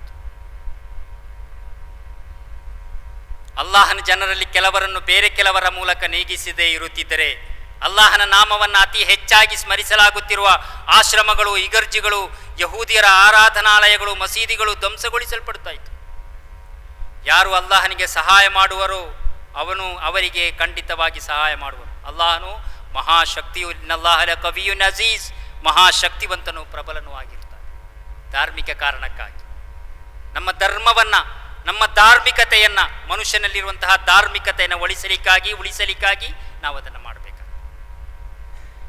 ಜೀವನ ನಡೆಸುವ ಸ್ವಂತ ಊರಿನಲ್ಲಿ ಇಷ್ಟವಿರುವ ಧರ್ಮ ಸ್ವೀಕರಿಸಲು, ಅದನ್ನು ಪ್ರಚಾರ ಮಾಡಲು, ಆರಾಧನಾಲಯಗಳನ್ನು ಕಟ್ಟಲು ಇರುವಂತಹ ಸ್ವಾತಂತ್ರ್ಯವನ್ನು ಈ ಆಯತ್ತು ನಮಗೆ ಕಲಿಸಿಕೊಡ್ತದೆ. ನಮಗೆ ಆ ಸ್ವಾತಂತ್ರ್ಯ ಇದೆ. ಅಲ್ಲಾಹನ ಕುರಾನ್ ಕೊಟ್ಟಂತಹ ಸ್ವಾತಂತ್ರ್ಯವನ್ನು ಕಸಿಯಲಿಕ್ಕೆ ನಾವು ಬಿಡುವುದಿಲ್ಲ. ನಮಗೆ ಯಾರಿಗೂ ಅದಕ್ಕೆ ಅವಕಾಶ ಇಲ್ಲ. ಅಲ್ಲಾಹನು ಕೊಟ್ಟಂತಹ ಸ್ವಾತಂತ್ರ್ಯವನ್ನು ಕಸಿಯಲಿಕ್ಕೆ ಯಾರಿಗೂ ಅವಕಾಶ ಇಲ್ಲ. ಇದು ಅಲ್ಲಾಹನು ಕೊಟ್ಟಂತಹ ಸ್ವಾತಂತ್ರ್ಯ. ಪ್ರವಾದಿ ಸಲ್ಲಲ್ಲಾಹು ಅಲೈಹಿ ವಸಲ್ಲಂ ರವರು 26ಕ್ಕಿಂತ ಹೆಚ್ಚು ಯುದ್ಧಗಳನ್ನು ಸ್ವತಃ ನಡೆಸಿದ್ದಾರೆ. ಅನೇಕ ಸೈನಿಕ ಕಾರ್ಯಾಚರಣೆಗಳನ್ನು ನಡೆಸಿದ್ದಾರೆ ಕೂಡ. ಇದರಲ್ಲಿ ಕಾರಣಗಳಿವೆ. ಉಹುದ್ ಮತ್ತು ಖಂದಕ್ ಆಕ್ರಮಣಕಾರಿಗಳನ್ನು ಸದೆಬಡಿಯಲಿಕ್ಕಾಗಿ ನಡೆದದ್ದು. ಬನು ಕೈನುಕಾಯಿನಲ್ಲಿ ಸ್ತ್ರೀ ಪೀಡಕರಿಗೆ ಎದುರಾಗಿ ನಡೆದ ಯುದ್ಧ. ಖೈಬರ್ನಲ್ಲಿ ಕೃಷಿಕರ ಆದಾಯವನ್ನು ಹೇರಳವಾಗಿ ಶೇಖರಿಸಿದಂತಹ ಯಹೂದ ಶಕ್ತಿಗಳ ವಿರುದ್ಧವಾಗಿತ್ತು ಯುದ್ಧ, ಖೈಬರ್ ಯುದ್ಧ. ತಬೂಕ್ ಮತ್ತು ಹುನೈನ್ನಲ್ಲಿ ಸಾಮ್ರಾಜ್ಯಶಾಹಿಗ ಶಕ್ತಿಗಳಿಗೆ ಎದುರಾಗಿ ಪ್ರವಾದಿ ಸಲ್ಲಲ್ಲಾಹು ಅಲೈಹಿ ವಸಲ್ಲಂ ಅವರು ಯುದ್ಧ ಮಾಡಿತ್ತು. ಇದಕ್ಕೆಲ್ಲ ಕಾರಣಗಳದಾಗಿತ್ತು. ಅದರ ಮೂಲಕ ಮರ್ದಿತರ, ಪೀಡಿತರ ವಿಮೋಚನೆಯನ್ನು ಪ್ರವಾದಿ ಸಲ್ಲಲ್ಲಾಹು ಅಲೈಹಿ ವಸಲ್ಲಂ ಅವರು ಗುರಿಯಾಗಿಸಿದರು. ಮರ್ದಿತರ, ಪೀಡಿತರ ಗುರಿಯಾಗಿರ್ತದೆ ಅಲ್ಲಾಹನ ಮಾರ್ಗದಲ್ಲಿರುವಂತಹ ಹೋರಾಟ. ಖೈಬರ್ ಯುದ್ಧದಲ್ಲಿ ಅಲ್ಲಿಂದ ಸಿಕ್ಕಿದ ತೌರಾತಿನ ಪ್ರತಿಗಳನ್ನು ಅವರಿಗೆ ಮರಳಿಸಿದ ಘಟನೆ ನಮಗೆ ನೆನಪಿದೆ. ಅದೊಂದು ಗಮನೀಯವಾದಂತಹ ಅಂಶವಾಗಿದೆ. ನಾವು ಇದರಲ್ಲಿ ಅರ್ಥ ಮಾಡಬೇಕಾದದ್ದು, ಇಸ್ಲಾಮಿನ ಪ್ರಚಾರಕ್ಕಾಗಿ ಖಡ್ಗವನ್ನು ಎತ್ತಿದ್ದಲ್ಲ. ಇಸ್ಲಾಮಿನ ಪ್ರಚಾರಕ್ಕಾಗಿ ಇಸ್ಲಾಂ ಹೋರಾಟ ನಡೆಸಿದ್ದಲ್ಲ. ಇಸ್ಲಾಂ ಖಡ್ಗದಿಂದ ಪ್ರಚಾರಗೊಂಡದ್ದು ಎಂಬಂತಹ ಪ್ರಚಾರ ಈಗಲೂ ಚಾಲ್ತಿಯಲ್ಲಿದೆ. ಖಡ್ಗದಿಂದ ಪ್ರಚಾರಗೊಂಡದ್ದು ಇಸ್ಲಾಂ ಎಂಬುದು. ಒಂದು ವೇಳೆ ಇದು ಸತ್ಯವಾಗಿದ್ದರೆ 1400 ವರ್ಷಗಳ ಕಾಲ ಅರೇಬಿಯಾದ ಆಧಿಪತ್ಯ ಮುಸ್ಲಿಮರ ಕೈಯಲ್ಲಿದೆ. ಯಾರ ಕೈಯಲ್ಲಿದೆ? ಮುಸ್ಲಿಮರ ಕೈಯಲ್ಲಿದೆ. ಆದರೂ 14 ಮಿಲಿಯನ್ ಕಾಪ್ಟಿಕ್ ಕ್ರಿಶ್ಚಿಯನ್ ಅರಬಿಗಳು ಇಂದು ಅರಬ್ ರಾಷ್ಟ್ರಗಳಲ್ಲಿದ್ದಾರೆ. ಕ್ರಿಶ್ಚಿಯನ್ಸ್ ಇದ್ದಾರೆ ಅರಬ್ ರಾಷ್ಟ್ರಗಳಲ್ಲಿ. 1400 ವರ್ಷಗಳಿಂದ ಈಚೆಗೆ ಮುಸ್ಲಿಮರ ಕೈಯಲ್ಲಿ ಆಧಿಪತ್ಯ ಇದೆ, ಆಡಳಿತ ಇದೆ, ಅವರು ರಾಜರಾಗಿದ್ದಾರೆ. ಆದರೆ ಅಲ್ಲಿ ಕ್ರಿಶ್ಚಿಯನರು ಇದ್ದಾರೆ. ಇವರ ಕೈಯಲ್ಲಿ ಇದನ್ನು ಖಡ್ಗವನ್ನು ಉಪಯೋಗಿಸಿದರೆ ಅಲ್ಲಿ ಮುಸ್ಲಿಮರೇ ಇರ್ತಿದ್ರು, ಕಾಪ್ಟಿಕ್ ಕ್ರಿಶ್ಚಿಯನ್ ಇರ್ತಿರ್ಲಿಲ್ಲ. ಮುಸ್ಲಿಮರು ಖಡ್ಗ ಎತ್ತಿದರೆ ಯಾವ ಅರಬಿ ಕ್ರೈಸ್ತ ಕೂಡ ಅಲ್ಲಿ ಇರ್ತಿರ್ಲಿಲ್ಲ. ಅರಬಿಗಳಲ್ಲಿ ಅರಬಿ ಮಾತಾಡುವ ಕ್ರೈಸ್ತರಿದ್ದಾರೆ. ಮುಸ್ಲಿಮರು 800 ವರ್ಷಗಳ ಕಾಲ ಸ್ಪೇನ್ನಲ್ಲಿ ಆಡಳಿತ ನಡೆಸಿದರು. ಸ್ಪೇನ್ ಮತಾಂತರಕ್ಕಾಗಿ ಖಡ್ಗ ಉಪಯೋಗಿಸಿದರೆ ಮುಸ್ಲಿಮರಲ್ಲದ ಯಾರೂ ಅಲ್ಲಿ ಇರ್ತಿರಲಿಲ್ಲ. 800 ವರ್ಷಗಳ ಕಾಲ ಮುಸ್ಲಿಮರು ಖಡ್ಗ ಎತ್ತಿ ಇಸ್ಲಾಮಿನ ಪ್ರಚಾರ ಮಾಡಿದರೆ ಅಲ್ಲಿ ಯಾರು ಇಸ್ಲಾಂ ಅಲ್ಲದವರು ಯಾರು ಇರ್ತಿರಲಿಲ್ಲ. ನಂತರದ ದಿನಗಳಲ್ಲಿ ಸ್ಪೇನ್ ಏನಾಯಿತು? ಕ್ರೈಸ್ತರು ಯುದ್ಧ ನಡೆಸಿ ಅಲ್ಲಿಗೆ ದಾಳಿ ನಡೆಸಿ ಮುಸ್ಲಿಮರನ್ನಲ್ಲಿ ನಾಶ ಮಾಡಿತು. ಮುಸ್ಲಿಮರ ಆರಾಧನಾಲಯಗಳನ್ನು ನಾಶ ಮಾಡಿತು. ಇನ್ನು ನಮ್ಮ ದೇಶ ಸುಮಾರು 850 ವರ್ಷ, ಸುಮಾರು 850ಕ್ಕಿಂತಲೂ ಹೆಚ್ಚು ವರ್ಷಗಳ ಕಾಲ ಮುಸ್ಲಿಮರು ಇಂಡಿಯಾದಲ್ಲಿ ಆಡಳಿತ ನಡೆಸಿದರು. ಅವರು ಖಡ್ಗ ಉಪಯೋಗಿಸಿದರೆ ಇಲ್ಲಿ ಯಾವ ಧರ್ಮವೂ ಇಲ್ಲಿ ಇರ್ತಿರಲಿಲ್ಲ, ಇಸ್ಲಾಂ ಧರ್ಮ ಮಾತ್ರ ಇರ್ತಿತ್ತು. ಯಾವ ಬೇರೆ ಧರ್ಮ ಇಲ್ಲಿ ಇರ್ತಿರಲಿಲ್ಲ. ಈಗ 80%ಕ್ಕಿಂತ ಹೆಚ್ಚು ಮುಸ್ಲಿಮರಲ್ಲದವರು ಇಂಡಿಯಾದಲ್ಲಿದ್ದಾರೆ. ಇಂದು ಪ್ರಪಂಚದಲ್ಲಿ ಹೆಚ್ಚು ಬೆಳೆಯುತ್ತಿರುವ ಧರ್ಮ ಇನ್ಶಾ ಅಲ್ಲಾ ಇಸ್ಲಾಂ ಆಗಿರ್ತದೆ. ಅಲ್ಹಮ್ದುಲಿಲ್ಲ, ಇಸ್ಲಾಂ ಬೆಳೆಯುತ್ತಾ ಇದೆ. ರೀಡರ್ಸ್ ಡೈಜೆಸ್ಟ್, ಅದೇ ರೀತಿ ಅಲ್ಮನಾಕ್ ಇಯರ್ ಬುಕ್ 1986ನಲ್ಲಿ ಅದರಲ್ಲಿ ಬಂದಂಥ ಒಂದು ಲೇಖನದಲ್ಲಿ 1934ರಿಂದ 1984ರವರೆಗೆ ಅರ್ಧ ಶತಮಾನದಲ್ಲಿ ಜಗತ್ತಿನ ಧರ್ಮದಲ್ಲಿ ಉಂಟಾದ ಬೆಳವಣಿಗೆಯ ಬಗ್ಗೆ ಉಲ್ಲೇಖವಿದೆ. ಅದರಲ್ಲಿ 235% ಬೆಳವಣಿಗೆ ಇದೆ ಮುಸ್ಲಿಮರದ್ದು. ಇಸ್ಲಾಂ 235% ಹೆಚ್ಚಾಗಿದೆ 50 ವರ್ಷಗಳಲ್ಲಿ. ಅದೇ ಸಮಯದಲ್ಲಿ ಕ್ರೈಸ್ತರಿಗೆ ಕೇವಲ 46% ಹೆಚ್ಚಾಗಿದೆ. ಈಗಲೂ ಮುಸ್ಲಿಂ ಬೆಳೆಯುತ್ತಾ, ಇಸ್ಲಾಂ ಬೆಳೆಯುತ್ತಾ ಇದೆ, ಮುಸ್ಲಿಮರು ಬೆಳೆಯುತ್ತಾ ಇದ್ದಾರೆ. ಅದೇ ಸಂದರ್ಭದಲ್ಲಿ ಕುರಾನ್ ಹೇಳ್ತದೆ, ಲಾ ಇಕ್ರಾಹ ಫಿದ್ದೀನ್, ಇಸ್ಲಾಮಿನಲ್ಲಿ ಏನಿಲ್ಲ, ಬಲಾತ್ಕಾರ ಇಲ್ಲ. ಬಲಾತ್ಕಾರವಾಗಿ ಇಸ್ಲಾಮನ್ನು ತಂದರೆ ಅವ ಮುಸ್ಲಿಂ ಆಗುವುದಿಲ್ಲ. ರಕ್ತ, ಖಡ್ಗ ಇದು ಇಸ್ಲಾಮಿನ ಚಿಹ್ನೆಗಳಲ್ಲ. ಇಸ್ಲಾಂ ಮನುಷ್ಯನ ಚಿಂತನೆಯನ್ನು ಆಕರ್ಷಿಸುವ, ಬದುಕನ್ನು ಕಟ್ಟಿಕೊಡುವ, ಶಾಂತಿಯನ್ನು ಪ್ರತಿಪಾದಿಸುವಂತಹ ಒಂದು ಧರ್ಮವಾಗಿದೆ, ಒಂದು ದೇವ ದರ್ಶನವಾಗಿದೆ. ಅದು ಖಡ್ಗ ಇದೆಲ್ಲವೂ ಇಸ್ಲಾಮಿನ ಹೆಸರಿನಲ್ಲಿ ಅಪಪ್ರಚಾರವಾಗಿ ನಡೆಯುವಂತಹದ್ದು. ಮುಸ್ಲಿಮರನ್ನು ಭಯೋತ್ಪಾದಕರಾಗಿ ಚಿತ್ರಿಸುವುದು ಇಂದಿನ ಫ್ಯಾಷನ್ ಆಗಿದೆ. ಆದರೆ ಈ ಜಗತ್ತಿನಲ್ಲಿ ನಡೆದಂತಹ 1ನೆಯ 2ನೆಯ ಮಹಾಯುದ್ಧಗಳು, ಫ್ರೆಂಚ್ ಕ್ರಾಂತಿ, ರಷ್ಯಾ ಕ್ರಾಂತಿ, ಅಫ್ಘಾನ್, ಇರಾನ್, ಇರಾಕ್, ಪ್ಯಾಲೆಸ್ತೀನ್ ಆಕ್ರಮಣಗಳು ಎಲ್ಲ ಸೇರಿ 6 ಕೋಟಿಯಷ್ಟು ಜನರನ್ನು ಕೊಲ್ಲಲಾಗಿದೆ. ಆದರೆ ಪ್ರವಾದಿ ಸಲ್ಲಲ್ಲಾಹು ಅಲೈಹಿ ವಸಲ್ಲಮರು ನಡೆಸಿದ 26-27 ಯುದ್ಧಗಳಲ್ಲಿ ಎರಡೂ ಕಡೆಯಿಂದ, ಶತ್ರುಗಳ ಕಡೆಯಿಂದ ಮತ್ತು ಮುಸ್ಲಿಮರ ಕಡೆಯಿಂದ, ಎರಡೂ ಕಡೆಯಿಂದ ಸೇರಿ 1,000ದಷ್ಟು ಜನರು ಮಾತ್ರ ಕೊಲ್ಲಲ್ಪಟ್ಟಿದ್ದಾರೆ. 6 ಕೋಟಿಯಲ್ಲಿ 1,000 ಜನರು. ಇಸ್ಲಾಂ ಒಂದು ಆತ್ಮಾಭಿಮಾನದ ಧರ್ಮ. ಪ್ರವಾದಿ ಸಲ್ಲಲ್ಲಾಹು ಅಲೈಹಿ ವಸಲ್ಲಂ ಒಂದು ಆತ್ಮಾಭಿಮಾನದ, ಡಿಗ್ನಿಟಿ ಇರುವ, ಇಜ್ಜತ್ ಇರುವಂತಹ ಒಬ್ಬ ವ್ಯಕ್ತಿ. ಬದ್ರಿನ ಅನುಸ್ಮರಣೆಗಳನ್ನು ನೆನೆಸುವಾಗ ನಾವು ಸತ್ಯ ಮತ್ತು ಅಸತ್ಯದ, ಜಯ ಮತ್ತು ಪರಾಜಯದ ನಡುವೆ ಇರುವ ಅಂತರವನ್ನು ನಾವು ನೋಡಿ ತಿಳಿದುಕೊಳ್ಳಬೇಕಾಗ್ತದೆ. ಯಥಾರ್ಥದಲ್ಲಿ ಬದರ್ ಯಾಕೆ ಉಂಟಾಯಿತು? ಬದರ್ ಧರ್ಮ ಪ್ರಚಾರದ ಸ್ವಾತಂತ್ರ್ಯಕ್ಕೆ ಅಡ್ಡಿಯಾದಾಗ, ಮಾನವ ಹಕ್ಕುಗಳನ್ನು ತಡೆದಾಗ, ಆಕ್ರಮಣಕಾರಿಗಳ ವಿರುದ್ಧವಾಗಿತ್ತು ಬದರ್. ಜನರನ್ನ ಗುಲಾಮರನ್ನಾಗಿ ಶೋಷಿಸುತ್ತಿದ್ದ ಅಬೂ ಜಹಲನ ವಿರುದ್ಧವಾಗಿತ್ತು ಬದರ್. ಅವನನ್ನು ಪ್ರವಾದಿ ಸಲ್ಲಲ್ಲಾಹು ಅಲೈಹಿ ವಸಲ್ಲಂ ಪರೋವನಾಗಿ ಚಿತ್ರಿಸಿದ್ರು. ಅಂತಹ ಜನರ ಮುಂದೆ ನ್ಯಾಯಕ್ಕಾಗಿ ಹೋರಾಡಿ ನ್ಯಾಯದಲ್ಲಿ ಊರಿ ನಿಂತ ಒಂದು ಸಮಾಜವನ್ನು ಕಟ್ಟಿ ಬೆಳೆಸಲಿಕ್ಕಾಗಿತ್ತು ಬದರ್. ಕುರಾನಿನ ತತ್ವಗಳು ಒಳಗೊಂಡ ವಚನ ಯಾವುದು ಎಂದು ಪ್ರವಾದಿ ಹಜರತ್ ಉಮರ್ ರಲಿಯಲ್ಲಾಹು ಅನ್ಹುರೊಂದಿಗೆ ಕೇಳಿದಾಗ, ಹಜರತ್ ಉಮರ್ ರಲಿಯಲ್ಲಾಹು ಅನ್ಹು ಹೇಳಿದಂತಹ ಒಂದು ಆಯತ್, ಇನ್ನಲ್ಲಾಹ ಯಅಮುರು ಬಿಲ್ ಅದ್ಲಿ ವಲ್ ಇಹ್ಸಾನ್ ವ ಈತಾಇ ದಿಲ್ ಕುರ್ಬಾ ವ ಯತಾಮ ವ ಯನ್ಹಾ ಅನಿಲ್ ಫಹಶಾಯಿ ವಲ್ ಮುನ್ಕರ್ ವಲ್ ಬಗಿ ಯಇದುಕುಂ ಲಅಲ್ಲಕುಂ ತದಕ್ಕರೂನ್. ಅಲ್ಲಾಹ ನ್ಯಾಯ, ಪರೋಪಕಾರ ಹಾಗೂ ಆಪ್ತೇಷ್ಟರ ಬಗ್ಗೆ ಸೌಜನ್ಯವನ್ನು ಆಜ್ಞೆ ನೀಡುವವನಾಗಿರುತ್ತಾನೆ ಮತ್ತು ಅಶ್ಲೀಲ ಕಾರ್ಯ, ದುಷ್ಕೃತ್ಯ, ಅಕ್ರಮ, ಅತ್ಯಾಚಾರಗಳನ್ನು ನಿಷೇಧಿಸುತ್ತಾನೆ. ನೀವು ಜಾಗೃತರಾಗಲಿಕ್ಕಾಗಿ ಅವನು ನಿಮಗೆ ಉಪದೇಶ ನೀಡುತ್ತಾನೆ ಎಂಬ ಆಯತನ್ನು ಹಜರತ್ ಉಮರ್ ರಲಿಯಲ್ಲಾಹು ಅನ್ಹು ಓದಿಕೊಟ್ರು. ಅಂದರೆ ಏನು? ಅಕ್ರಮವನ್ನು, ಅತ್ಯಾಚಾರಗಳನ್ನು ನಿಷೇಧಿಸುವಂತಹ, ಅದನ್ನು ವಿರೋಧಿಸುವಂತಹ, ಶಕ್ತಿಯುತವಾಗಿ ವಿರೋಧಿಸುವಂತಹ ಒಂದು ಧರ್ಮ. ಆದ್ದರಿಂದ ಬದ್ರನ್ನು ಕಾಲಕಾಲಕ್ಕೆ ಪರಿಷ್ಕರಿಸಿ ಪುನರ್ಜನಿಸುವಂತೆ ಮಾಡಬೇಕು. ಅದು ಅಂದೆಂದೋ ಕಾಲಹರಣಗೊಂಡಂತಹ ಕೇವಲ ಒಂದು ಕಥೆಯಲ್ಲ ಬದರ್. ಅದು ಪುನಃ ಬರಲೇಬೇಕು. ಅದರಲ್ಲಿ ಸೋಲು ಗೆಲುವುಗಳು ಬಂದೇ ಬರುತ್ತದೆ. ಆದ್ದರಿಂದ ಬದರನ್ನು ಪುನರ್ಜನಿಸುವಂತೆ ಮಾಡುವಂತಹ ಕೆಲಸಗಳು ನಮ್ಮಿಂದ ನಡೆಯಬೇಕು. ನಮ್ಮ ದೇಶವನ್ನು ನೋಡುವುದಾದರೆ ವಸ್ತುನಿಷ್ಠವಾದ ವರದಿಗಳನ್ನು ಕೊಡದೆ ಅಪಪ್ರಚಾರ ಮಾಡುವ ಅಕ್ರಮಿಗಳೊಂದಿಗೆ ಕೈಜೋಡಿಸುವ ಮಾಧ್ಯಮಗಳೊಂದಿಗಿರುವಂತಹ ಹೋರಾಟವಾಗಿದೆ ಬದರ್. ಫ್ಯಾಸಿಸಮನ ಅಟ್ಟಹಾಸದ ವಿರುದ್ಧ ಜನಪರ ಹೋರಾಟವಾಗಿದೆ ಬದರ್. ನಮ್ಮ ದೇಶದಲ್ಲಿ, ನಮ್ಮ ಕಾಲಘಟ್ಟದಲ್ಲಿ ನಾವು ಮಾಡುವಂತಹ ಬದರ್. ರಾಜಕೀಯ ಅರಾಜಕತ್ವ ಮತ್ತು ಕಾರ್ಪೊರೇಟೀಕರಣದ ವಿರುದ್ಧವಾಗಿದೆ ನಮ್ಮ ಈ ಬದರ್. ಸುಳ್ಳು ಕೇಸುಗಳ ವಿರುದ್ಧವಿರುವ, ಕರಿ ನಿಯಮಗಳ ವಿರುದ್ಧವಿರುವ ಹೋರಾಟವಾಗಿದೆ ಬದರ್. ಅಧಿಕಾರದ ಭಾಗೀದಾರಿಕೆಗಿರುವ ಬ್ಯಾಲೆಟ್ ಹೋರಾಟವಾಗಿದೆ ಬದರ್. ಶಿಕ್ಷಣದ ಸಬಲೀಕರಣ, ಆರ್ಥಿಕ ಸಬಲೀಕರಣವಾಗಿದೆ ಬದರ್. ಅಲ್ಲಾಹನ ಹೇಳ್ತಾನೆ, ವನುರೀದು ಅನ್ ನಮುನ್ನ ಅಲಲ್ಲದೀನ ಇಸ್ತضعفوا في الارض ونجعلهم أئمة ونجعلهم الوارثين ونمكن لهم في الارض.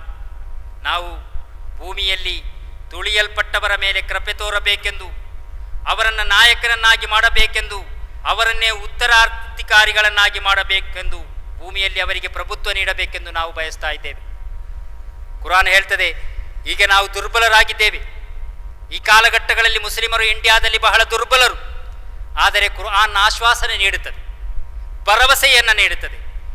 ನೀವು ಈ ದುರ್ಬಲರಾದ ವರ್ಗಕ್ಕೆ ಅಲ್ಲಾಹನು ಅವರಿಗೆ ಈ ಪ್ರಪಂಚದ ಪ್ರಭುತ್ವವನ್ನು ನೀಡುತ್ತೇನೆ ಎಂದು ಅಲ್ಲಾಹನು ವಾಗ್ದಾನವನ್ನು ನೀಡ್ತಾನೆ.